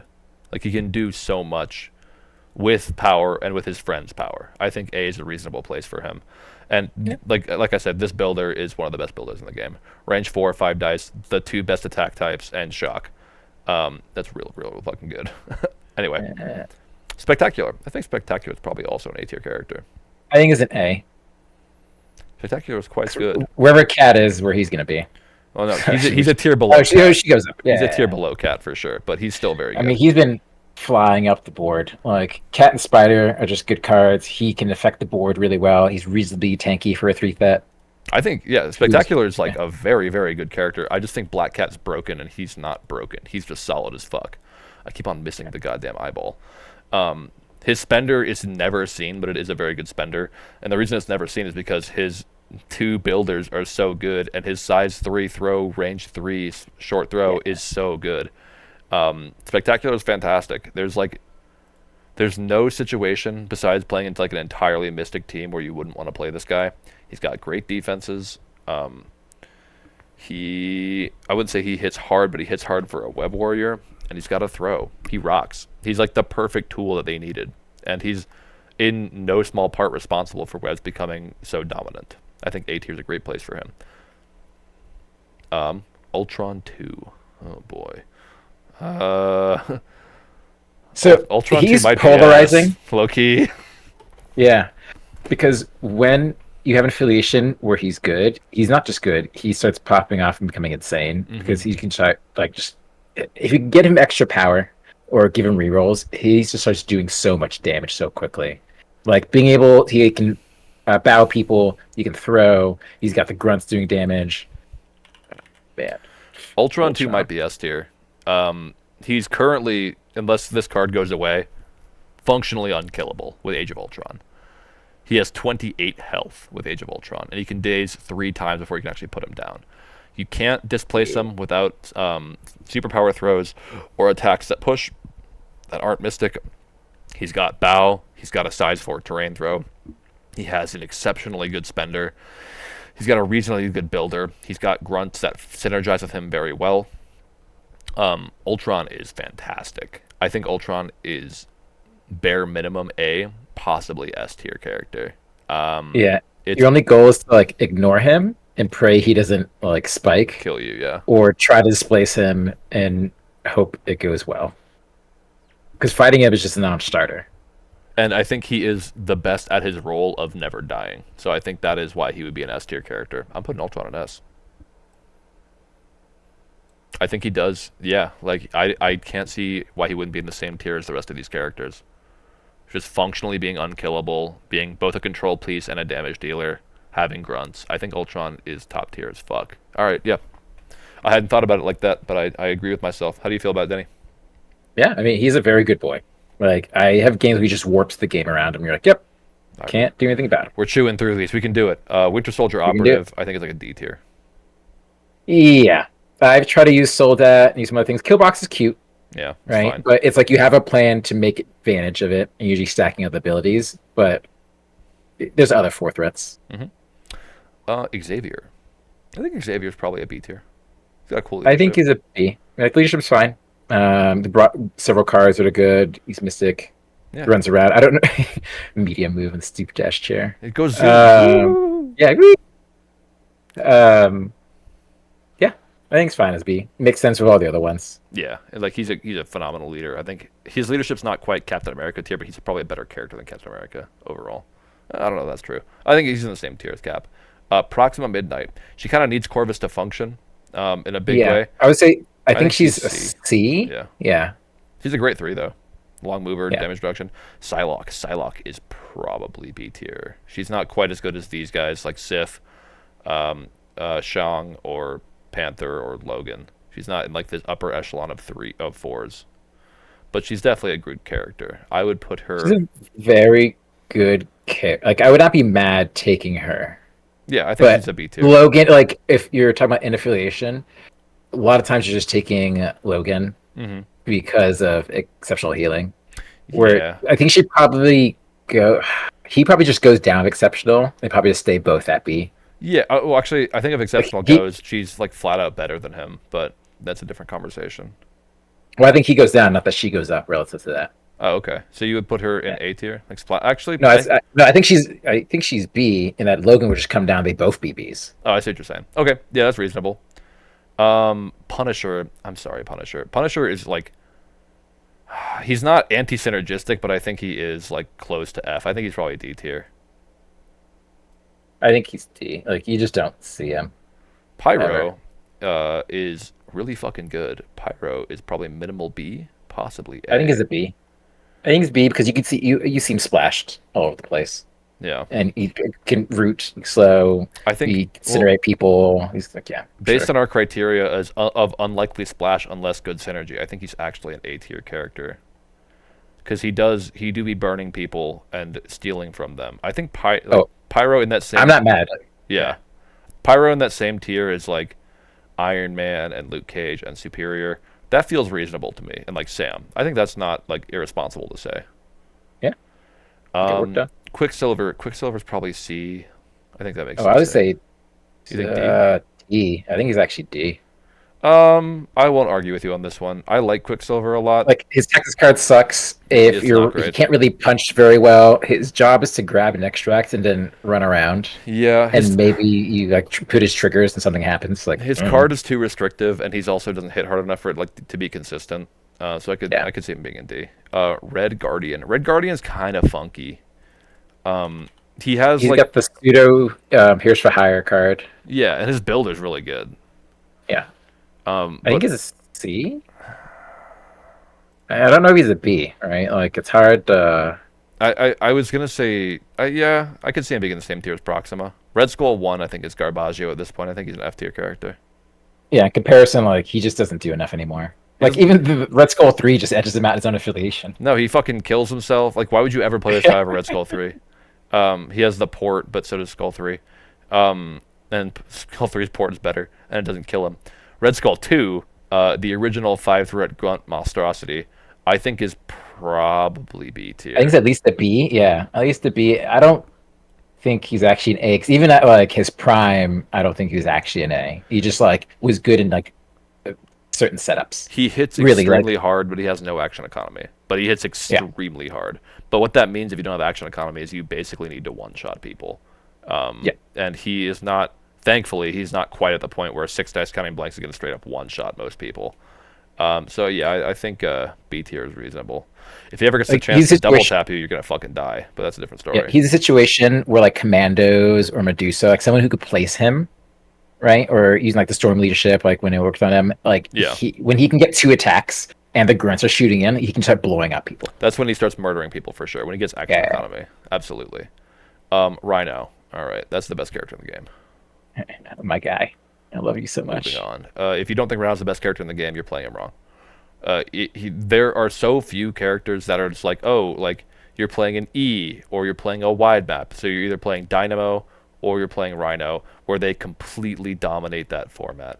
If you are playing into a scenario team on a D and they have Rhino and you don't, you are so it's like possibly the most disadvantaged you can be in this game. It's the same thing with Dynamo on an E. If you're playing into Dynamo and you don't have a Dynamo on an E, and like you don't have a way to deal with Dynamo, like to throw him or to shock him or something, you are playing such an uphill battle. I think these guys and maybe Thanos are like the most dominant forces you can currently play. I agree. I mean, I'm playing him. So. Yep. Oh, you're playing, yeah, in CS. That makes sense. At least he's affiliated Yeah. for you. Yeah, let's go Ronan. East. Ronan's probably a C tier. Probably the same Yeah, tier he's a as C. Gamora. He just kind of gets pushed out. Apex. Apex is cool. Apex needs I power. think Epic is a B. Apex is a B. Yeah, if he has good yeah. synergy with the leadership, he's doing great. If he gets a lot of power, he's doing fine. Sabretooth 1. Sabretooth 1 is almost assuredly a D tier character. Yes. It doesn't I function. mean, you can as is. do funny stuff, but like, why? Sandman. Sandman? I genuinely don't it's, know. It's hard I to genuinely evaluate him don't. right now. I think he's probably a C tier character because he is in the same affiliation as Rhino. But I also like. I don't know. He like the peak Sandman turn where he pushes 3 or 4 times and triggers traps like 1,000,000 times. That sounds so good. That can't be bad, right? Like Sandman Electro. I think B tier. Yeah, I think it's fine. I don't know if you'd really reach from out of affiliation, but I think in foes he has a place in Trap House. Scarlet Spider. I have to fucking remember what this character does. I know he has Web Yeah. Whip. He's Angry Peter. Yeah, he's Edgy Peter. Oh, he does Yeah. have he has a size 3 character throw. That's really good. But you know who else has that is Superior. Yeah. Superior has like more I mean, consistent power Web Whip is generation. good. Like pulling people towards you is always good. His Spender's 8 yeah. dice. What the fuck? Yeah. That's crazy. Like he's angry. He can get stuff done. He's got elusive, but like kind of a weird trigger on his builder. So like he can do stuff. He's not the most offensive character. This exact same trigger necessarily. is on Superior Spider-Man. I think Superior existing really fucks with this guy. Yeah. I mean, he is tougher though. He's got an extra health and an extra physical defense. I won't discount that. I think he's reasonable, but I don't know that he ever sees play really. He's probably C tier. I think you see. He's solid, but Like, gets edged out. I could see him in a list, Mhm. but I don't think he's like splashing everyone out. Scarlet Bitch, Scarlet Witch, Scarlet Witch. He's probably at most a D. Yeah. 5-threat, no action She's just- economy. I know some people who really love Scarlet and they've made her work, but they also designed their entire list about making Scarlet work, and that just ain't for me. You have one funky plan, and that plan's to play Scarlet Witch. I know, she hits real hard. The Sentinels. I don't even. Yeah, Shadow King. I think Shadow King's at least better than Sentinels. Probably in D tier. I think it's a D. Kitty Pryde. Kitty Pryde's fucking crazy good. She's B minimum. Great. She makes me infection. mad when I play against her because She's she real can just frustrating. do a lot of work. Yeah. I don't know that she's really splash worthy, but she's exceptionally good in faction. She's almost assuredly as good as Beast, if not better. She hits weirdly hard. And she cuts through a lot of defensive tech. And she can incinerate people. Oh, and she can add dodge dice to all of your friends, which is real good. She kind of like is the glue that makes Professor X playable. She makes Psylocke a lot stronger. She's just good. I think Kitty Pryde is she has a great toolkit of being offensive and defensive and having action economy and being a long mover and having weird stealth. She has stealth, right? I think Kitty's just fucking good. I think she has stealth. That's like the one thing on her card, right? Yeah, she has stealth. She doesn't have wall crawler, which is kind of weird, but she has her range 2 play, so it's whatever. Her spender hits really fucking hard. I think Kitty is exceptionally good for a 3 and is not like overstated. She's just very good. Shadowlands, that's your guy right there. He is my guy. I would say he's probably B. Like, I don't think he's getting splashed and other things, but like he just has a solid game plan, right? Like rerolls are always good. If you can sack rerolls, he gets even better. Everyone forgets he has stealth, right? Grunt's being able to pick up is good. The trick with him is that you don't really want to attack him. He's so right? tough. Because he's so tough, and then he flips over. He's like, okay, cool, I'll do my spender now. You're like, oh no, I don't want to see this happen. I don't know that he. No, he probably he's in B. He's just lower in the B tier than like Steve Rogers, who is the B gatekeeper. I think this is fair. This makes sense to me. I'll reorganize these later. I'm not going to keep you forever. Shulky. We're making good. Oh man, I would have said she's a C. No, let's be real. Because like she just gets pushed. Yeah, she's now a D. Like this is so. She should be better. That's all I'm gonna say. Yes, she should have a new card. Like there's just some number changes that need to happen for her. Yeah, like 3-3-3 across the board is just sad. She's 3-4-3, but like you even forgot that after playing A4s for a year. Yeah. It doesn't feel like she has good defenses. Yeah. Yeah, I should have damage reduction. Even had to pay for it would help her. Like she just gets blown up by the dumbest shit. 4 physical or something. Like she's a 6-threat character. I wouldn't give up. Like she could be 5-5-3 for all I fucking know. You know, maybe she'd be fine, and she'd still be like that's still vision defenses. She still would be crazy. Herman, Shocker. Shocker is kind of cool, but also like I've been playing him. I think he's just good. I think he's not the most amazing character, but minusing die around him is good, right? Just basically having shock around him in a bubble so he can defend on points. The fact that he can do the vibrational shielding, so it makes him pretty tough, just like vibranium armor. Yep. And what catches people off guard is actually the spender, that he can randomly stagger people. That is good. A tough character with stagger. Just randomly, yeah. And then you're like, oh, what do you do against him? You're like, nothing. I'm just going to stand here and be sad. Yeah. Yep. And if you're standing on cover, he's like unreasonable because you're either getting -1 die or you're giving him cover with like 6-5-3 defenses or something. What's annoying is him and Crimson hanging out together is like, yeah. How do you hurt them if you have to get caught? It's like, I hadn't thought about that. That sounds pretty nasty. It's like a C tier, you're thinking? Yeah, I think he's a C tier. Like, he's not going to get splashed a ton, but, like, he can do solid work. I would not be surprised to see him in Affiliation. I would be very surprised to see him out of Affiliation. I want to see more of him in Criminals, because I think he is a very good Kingpin model. Shuri. Dude, Shuri's still really... I think Shuri's underplayed right now. I think she's a B. I agree. Like an MB? Like, she's one of those characters, again, that got nerfed and people kind of fell off of her. But it's still a range 5, size 3, like, no trigger push. And rerolls for your whole team. Like, Shuri's got some stuff going on. Sin. Cool. Nope. Scourge. I think Scourge is B tier. Scourge. I think he's a B. Like, of your option, especially in Asgard for 3s, it's like Scourge and Valk. Yeah, Scourge, Valkheim. Yeah. Even Heim, I don't know, right? No, Heim is trash. I'll be real. But Scourge fucking rules. Scourge is easily the best 3-threat in Asgard. He has bodyguard, well, not bodyguard. He has taunt. He has a size 3 terrain throw. He hits hard for a 3-threat. He has aggressive. He has Asgardian power generation. I think this guy is going to be premier under Jane because he's going to have extra defense when you're far away. Rerolls? Yeah. Yep, and then he'll walk towards you because you deal 1 damage, and then he'll have a 6-die attack with a reroll into you. That sounds real. I think Scourge is like the second model you reach for when you're playing Jane. Yeah. He's just a good boy. Core Spider-Man. This guy suffers from being the 3rd Spider-Man. What the fuck? Oh, it's spectacular dunks on him. I typed in Spider and all these characters right here. That's the problem of being Spider-Man. Yeah, Spectacular is much better than him.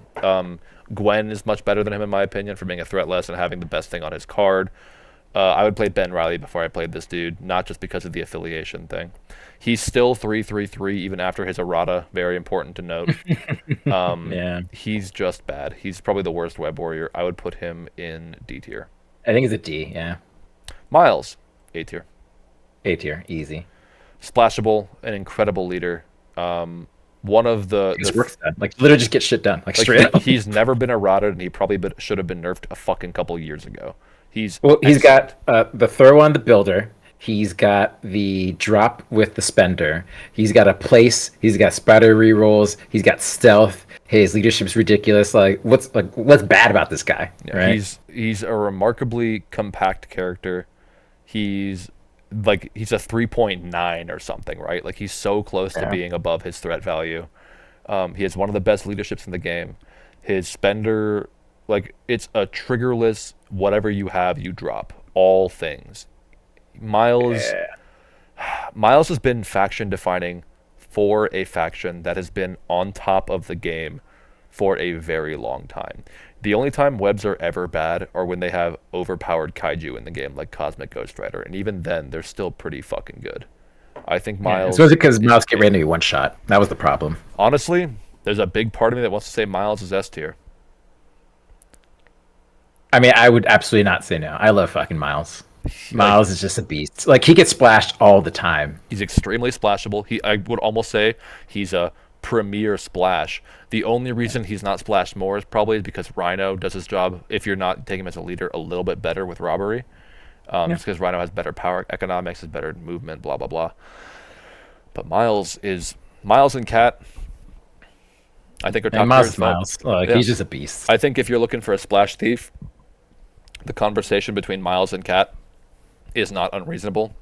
It really Yeah. comes down to preference. I like Cat more, but because of the stagger mostly. But if you want a Yeah. more offensive model who's a little bit more mobile and who hits much harder, Miles is your guy. I think Miles is S tier. Yeah, I wonder why webs are doing so well when two of their most played models are S tier characters. That's crazy. What do you know? Yeah, who would have thunk it? Spider Woman. Jessica Drew. Jessica Jessica Drew. is okay. She I mean, I love her.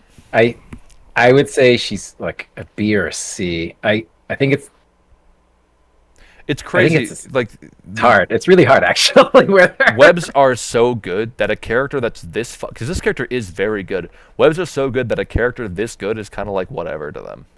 I think she's probably a Oh. B tier. I think she's probably a B because she doesn't really get splashed. Like she gets played in affiliations that have her. Absolutely, she gets played. She's Oh, yeah. usually guaranteed pulled into your 10. And she can like having a steal, having condition, she can pull out, having stealth, having counts blanks martial artists, like the interrogate thing. Like she has great stat card. Like there's nothing wrong for card. No, not at all. She's actually like very, very well statted. It's kind of funny that like this character in a vacuum again is so fucking good, but because Miles exists and is your leader, she's almost redundant. Yeah. But I think like Avengers and Hydra both love her, and Shield loves her.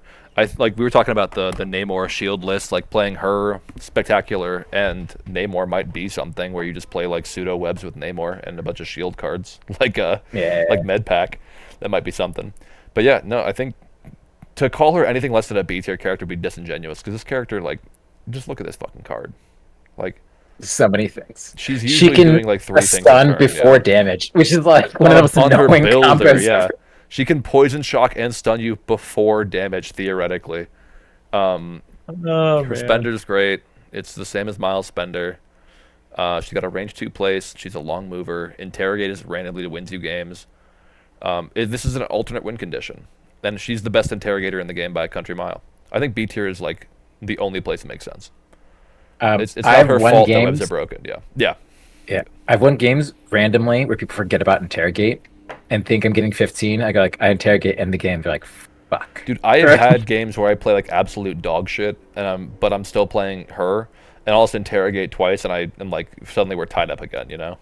Yeah. Jessica Drew's solid. Who we got? Who's left? Squirrel Girl. I think Squirrel Girl is underrated.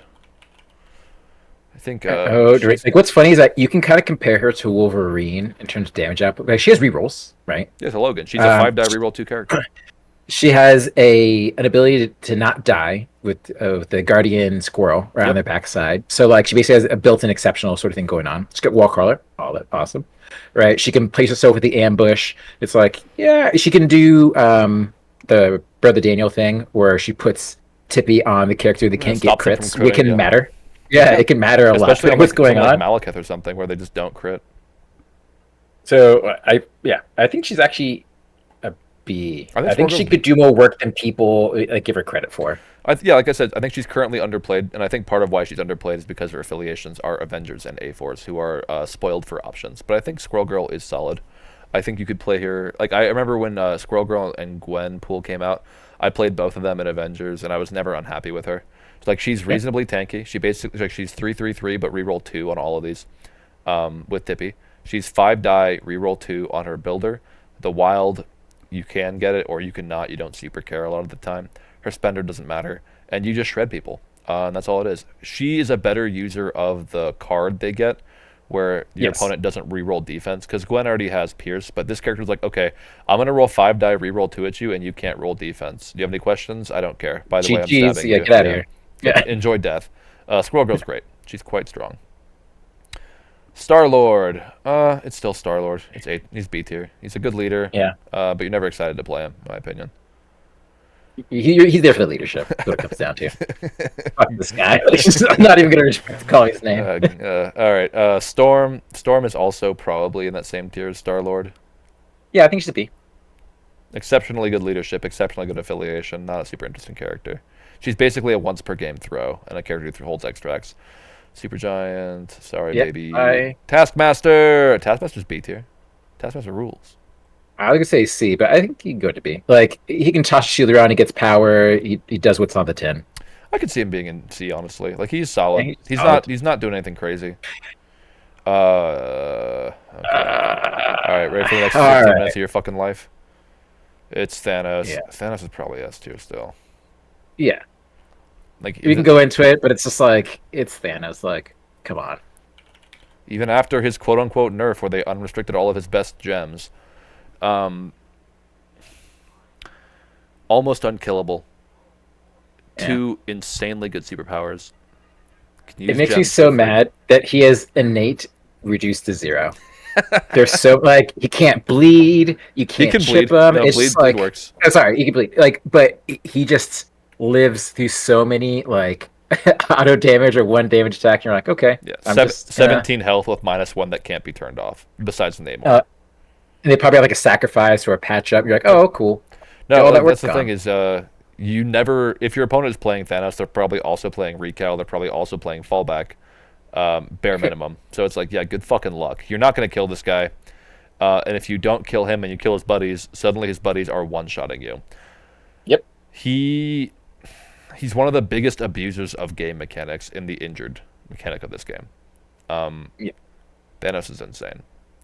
Like he, Rhino, and Dynamo, in my opinion, are the 3 characters that are the absolute kings of their various like areas of expertise.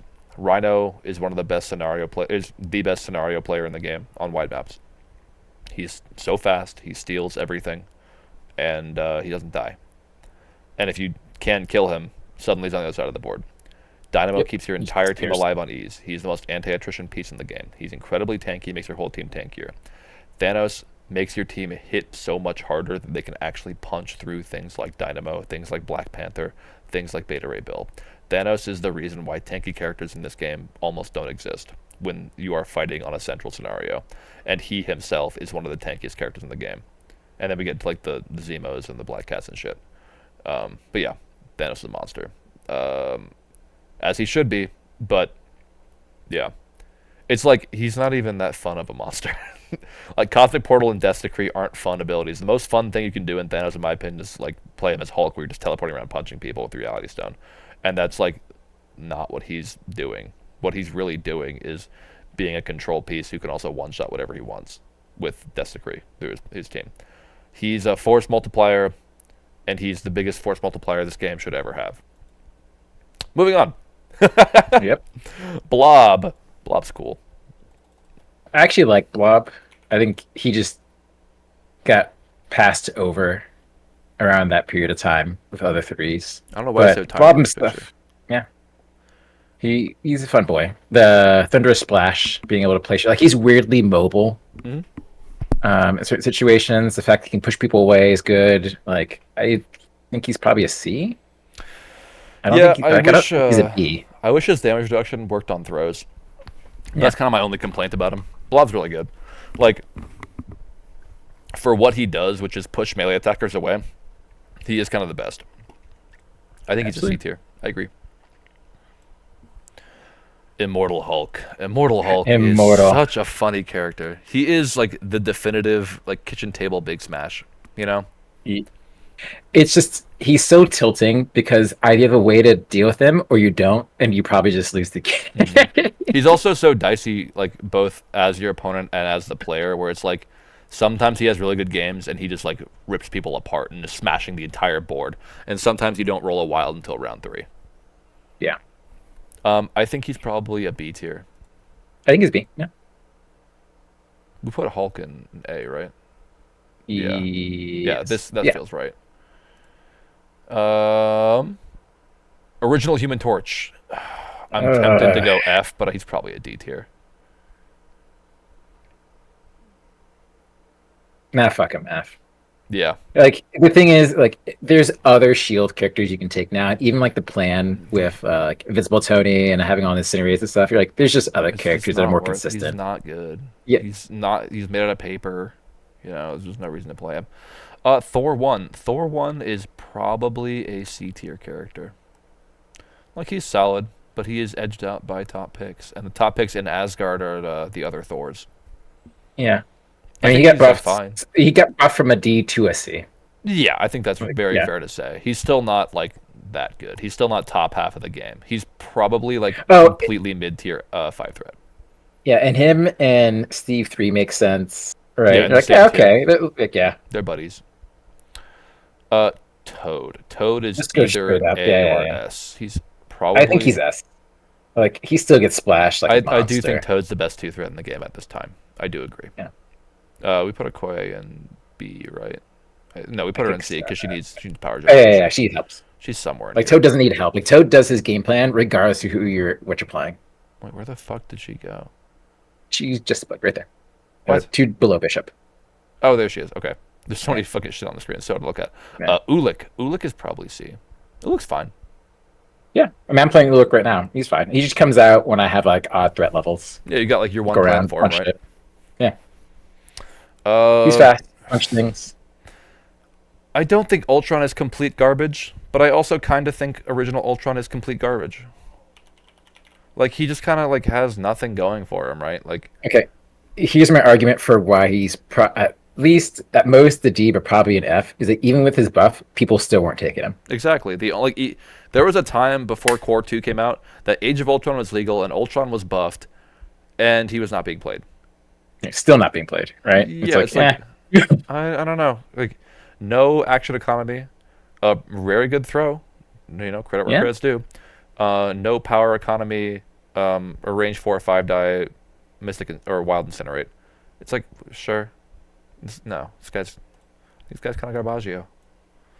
It's you can say you won with original Ultron. Ursa Major, I'm sorry, not really. Get out of here. Valkyrie, It's like a C, probably. yeah, I think Like, I C don't think is she's fair. a B. Yeah. She's better than Quicksilver. She's better than Yeah. Baron Strucker. She's better than Magic, But I think. her being with Proxima and like Domino, I was like, Chris, like, yeah, okay, I can That see makes her sense to like me. doing some stuff. Yeah, yeah. Like she's in the same tier as like Hawkeye. She's in the same tier as Taskmaster, as Domino, and Yeah. Moon Knight, like you said. That feels reasonable to me. Okay. Venom. Venom is probably D. I don't think Yeah. Venom's in the same tier as those characters I just mentioned. I think Venom. Him needs and some help. Elektra being the same tier makes sense to me. Yeah. Like Feels- those two, like, yeah, sure. Yeah, Like sure. if you make it work, sure. But like, there's other characters. You take Venom, like, just, Yeah. sure. Venom is just a flat better. Take Agent Venom, right? Agent Venom's also like Agent Venom fucking destroys this guy, right? With his exploding grenade thing. Viper. I mean, like I know she Yeah. exists.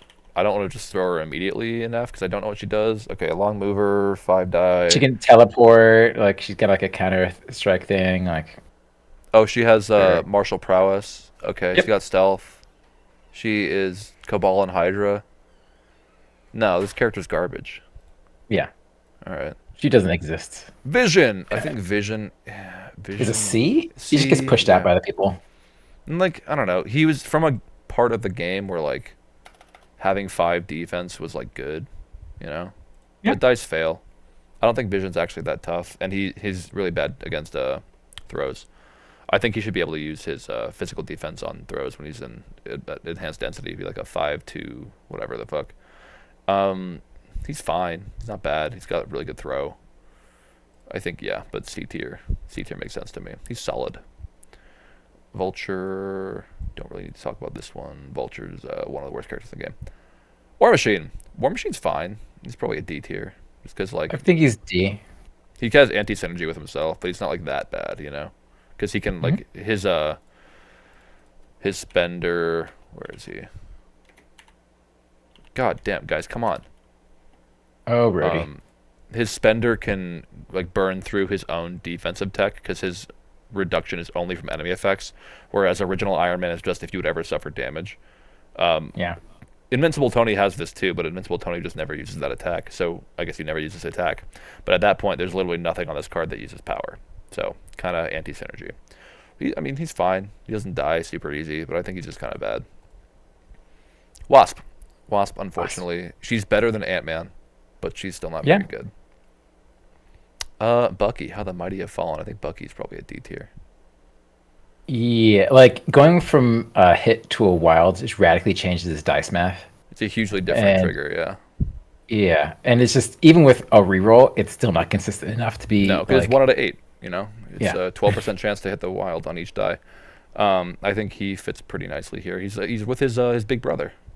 yeah. I think that's reasonable. I haven't seen this character played that much since this change, and that's not just because like gamer math there, it's because like it is actually a massive difference, and a lot of stuff did change for Bucky. Wolverine. I don't know where Wolverine ends up these days, to be honest. Maybe B.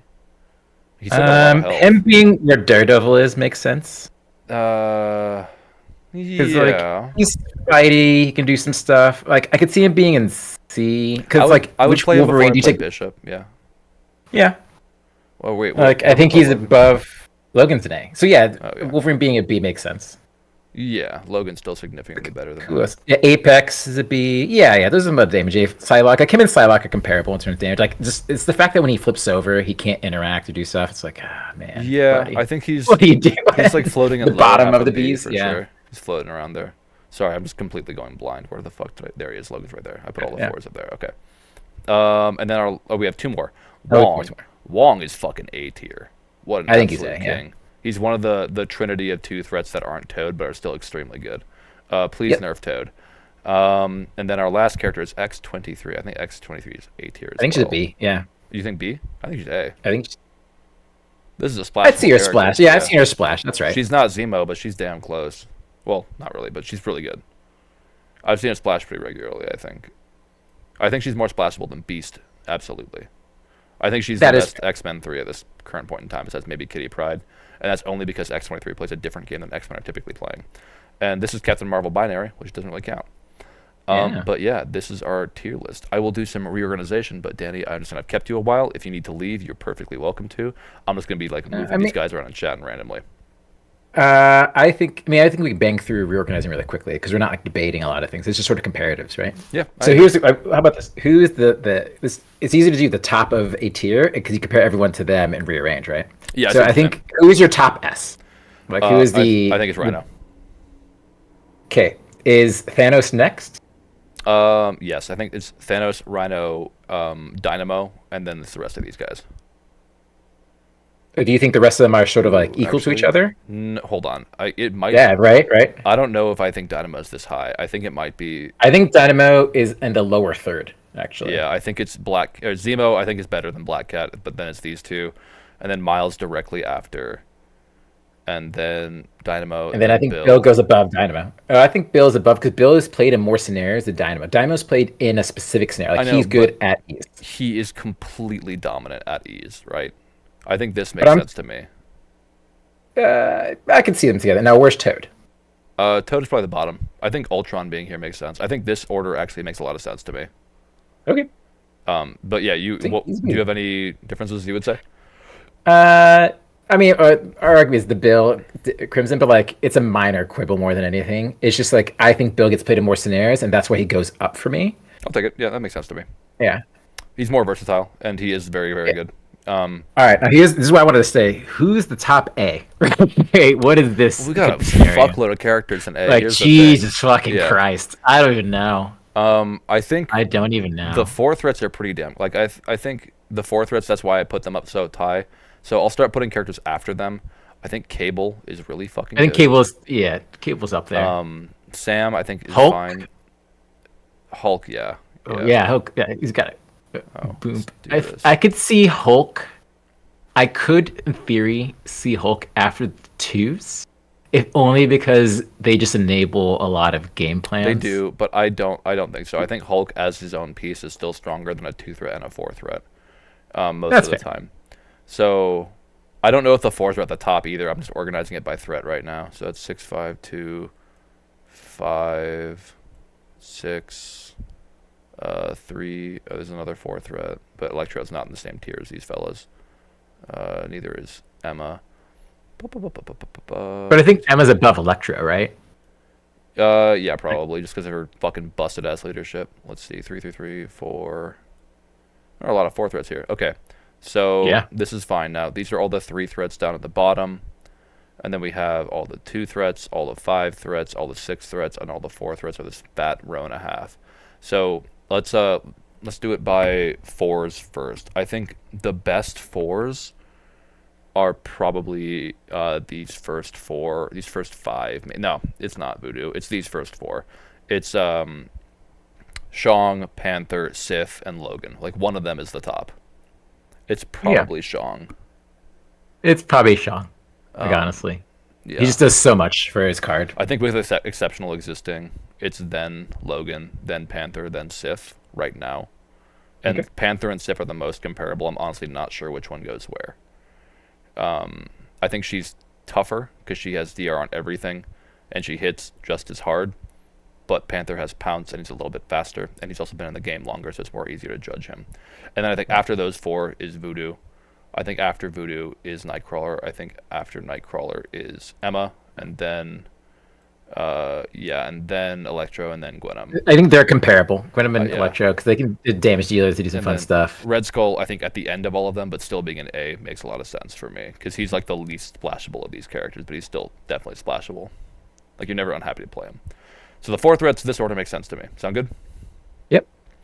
Okay, and then for the sixes, Hulk is still slightly better than Big Thor. I think Thor hits harder, but Hulk plays the game slightly better.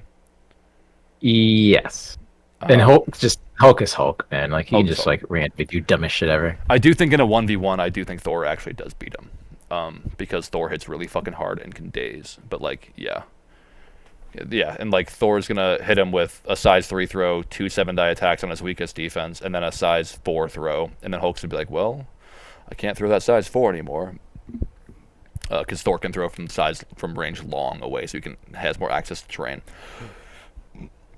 And Hulk Smash versus Thor Spender is pretty comparable, but again, Hulk can't daze, so all it takes is one spike from Thor, and Hulk's dead. Yeah. So this order makes sense to me.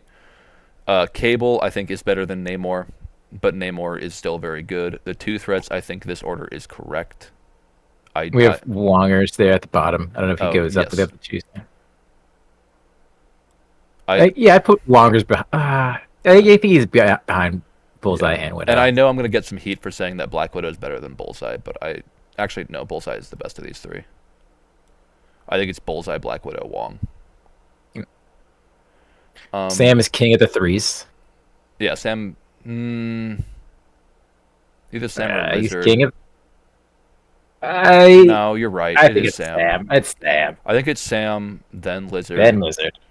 Then is it then- X-23? Yeah. Or is it Spectacular, right? It's like, It's SSM I- and then Spectacular, I think. Or it's SSM and then X-23.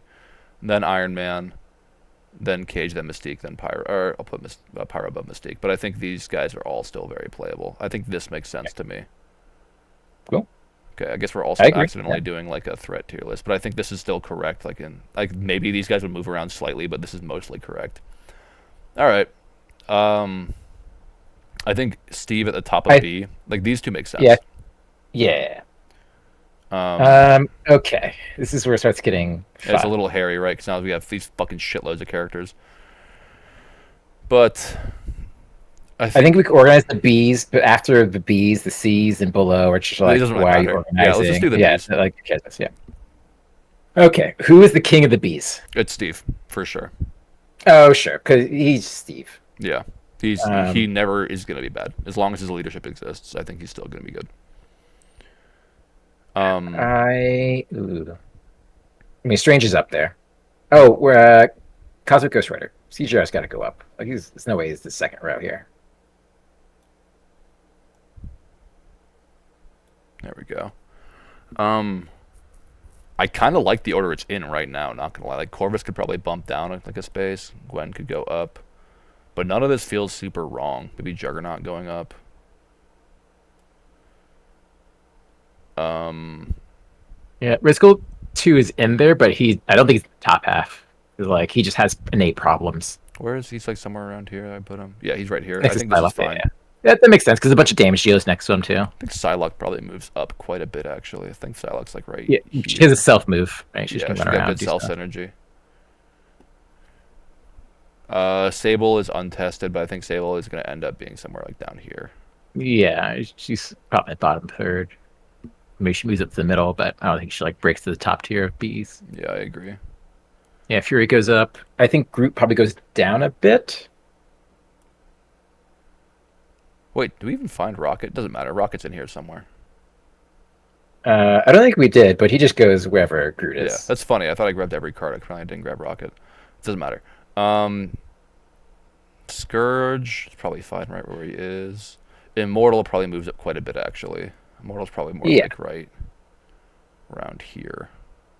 I could see him above Psylocke because him and regular Ghost Rider, right? They can do stuff. Midnight Suns. They run I think around. he's better than regular Ghost Rider, but they're pretty comparable.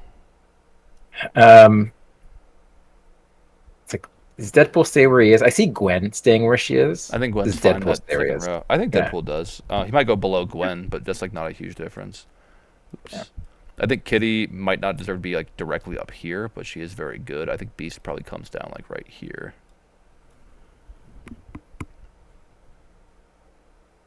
Okay. Does Malekith deserve to be in the middle of the pack? Probably, but I do think he's better than Kingpin at the moment, and probably Badger, and probably Corvus, and probably Fury.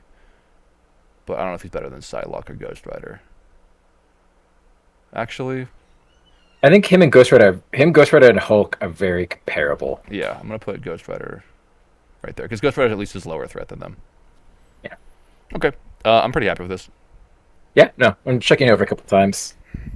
Yeah. Yeah. Okay, I will do one more glance over. So I'm not gonna say everything because there's a million fucking people, but you know what? I'll zoom in for you nice people. So in S, we have these guys. And like I said, I will be posting a cleaner version of this somewhere eventually. In A, we have these guys. Shang, yes, untested, but still, you look at that character's card. When you are playing to his strengths, this character's an absolute monster. The other three are more generically good, but it's not hard to be playing to Shang's strengths. In B tier, we have all of these people, and then also Storm and Wolverine. Can't get them all in frame at once.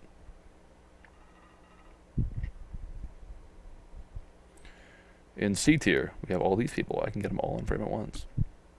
And this is where Yeah. we stopped organizing things.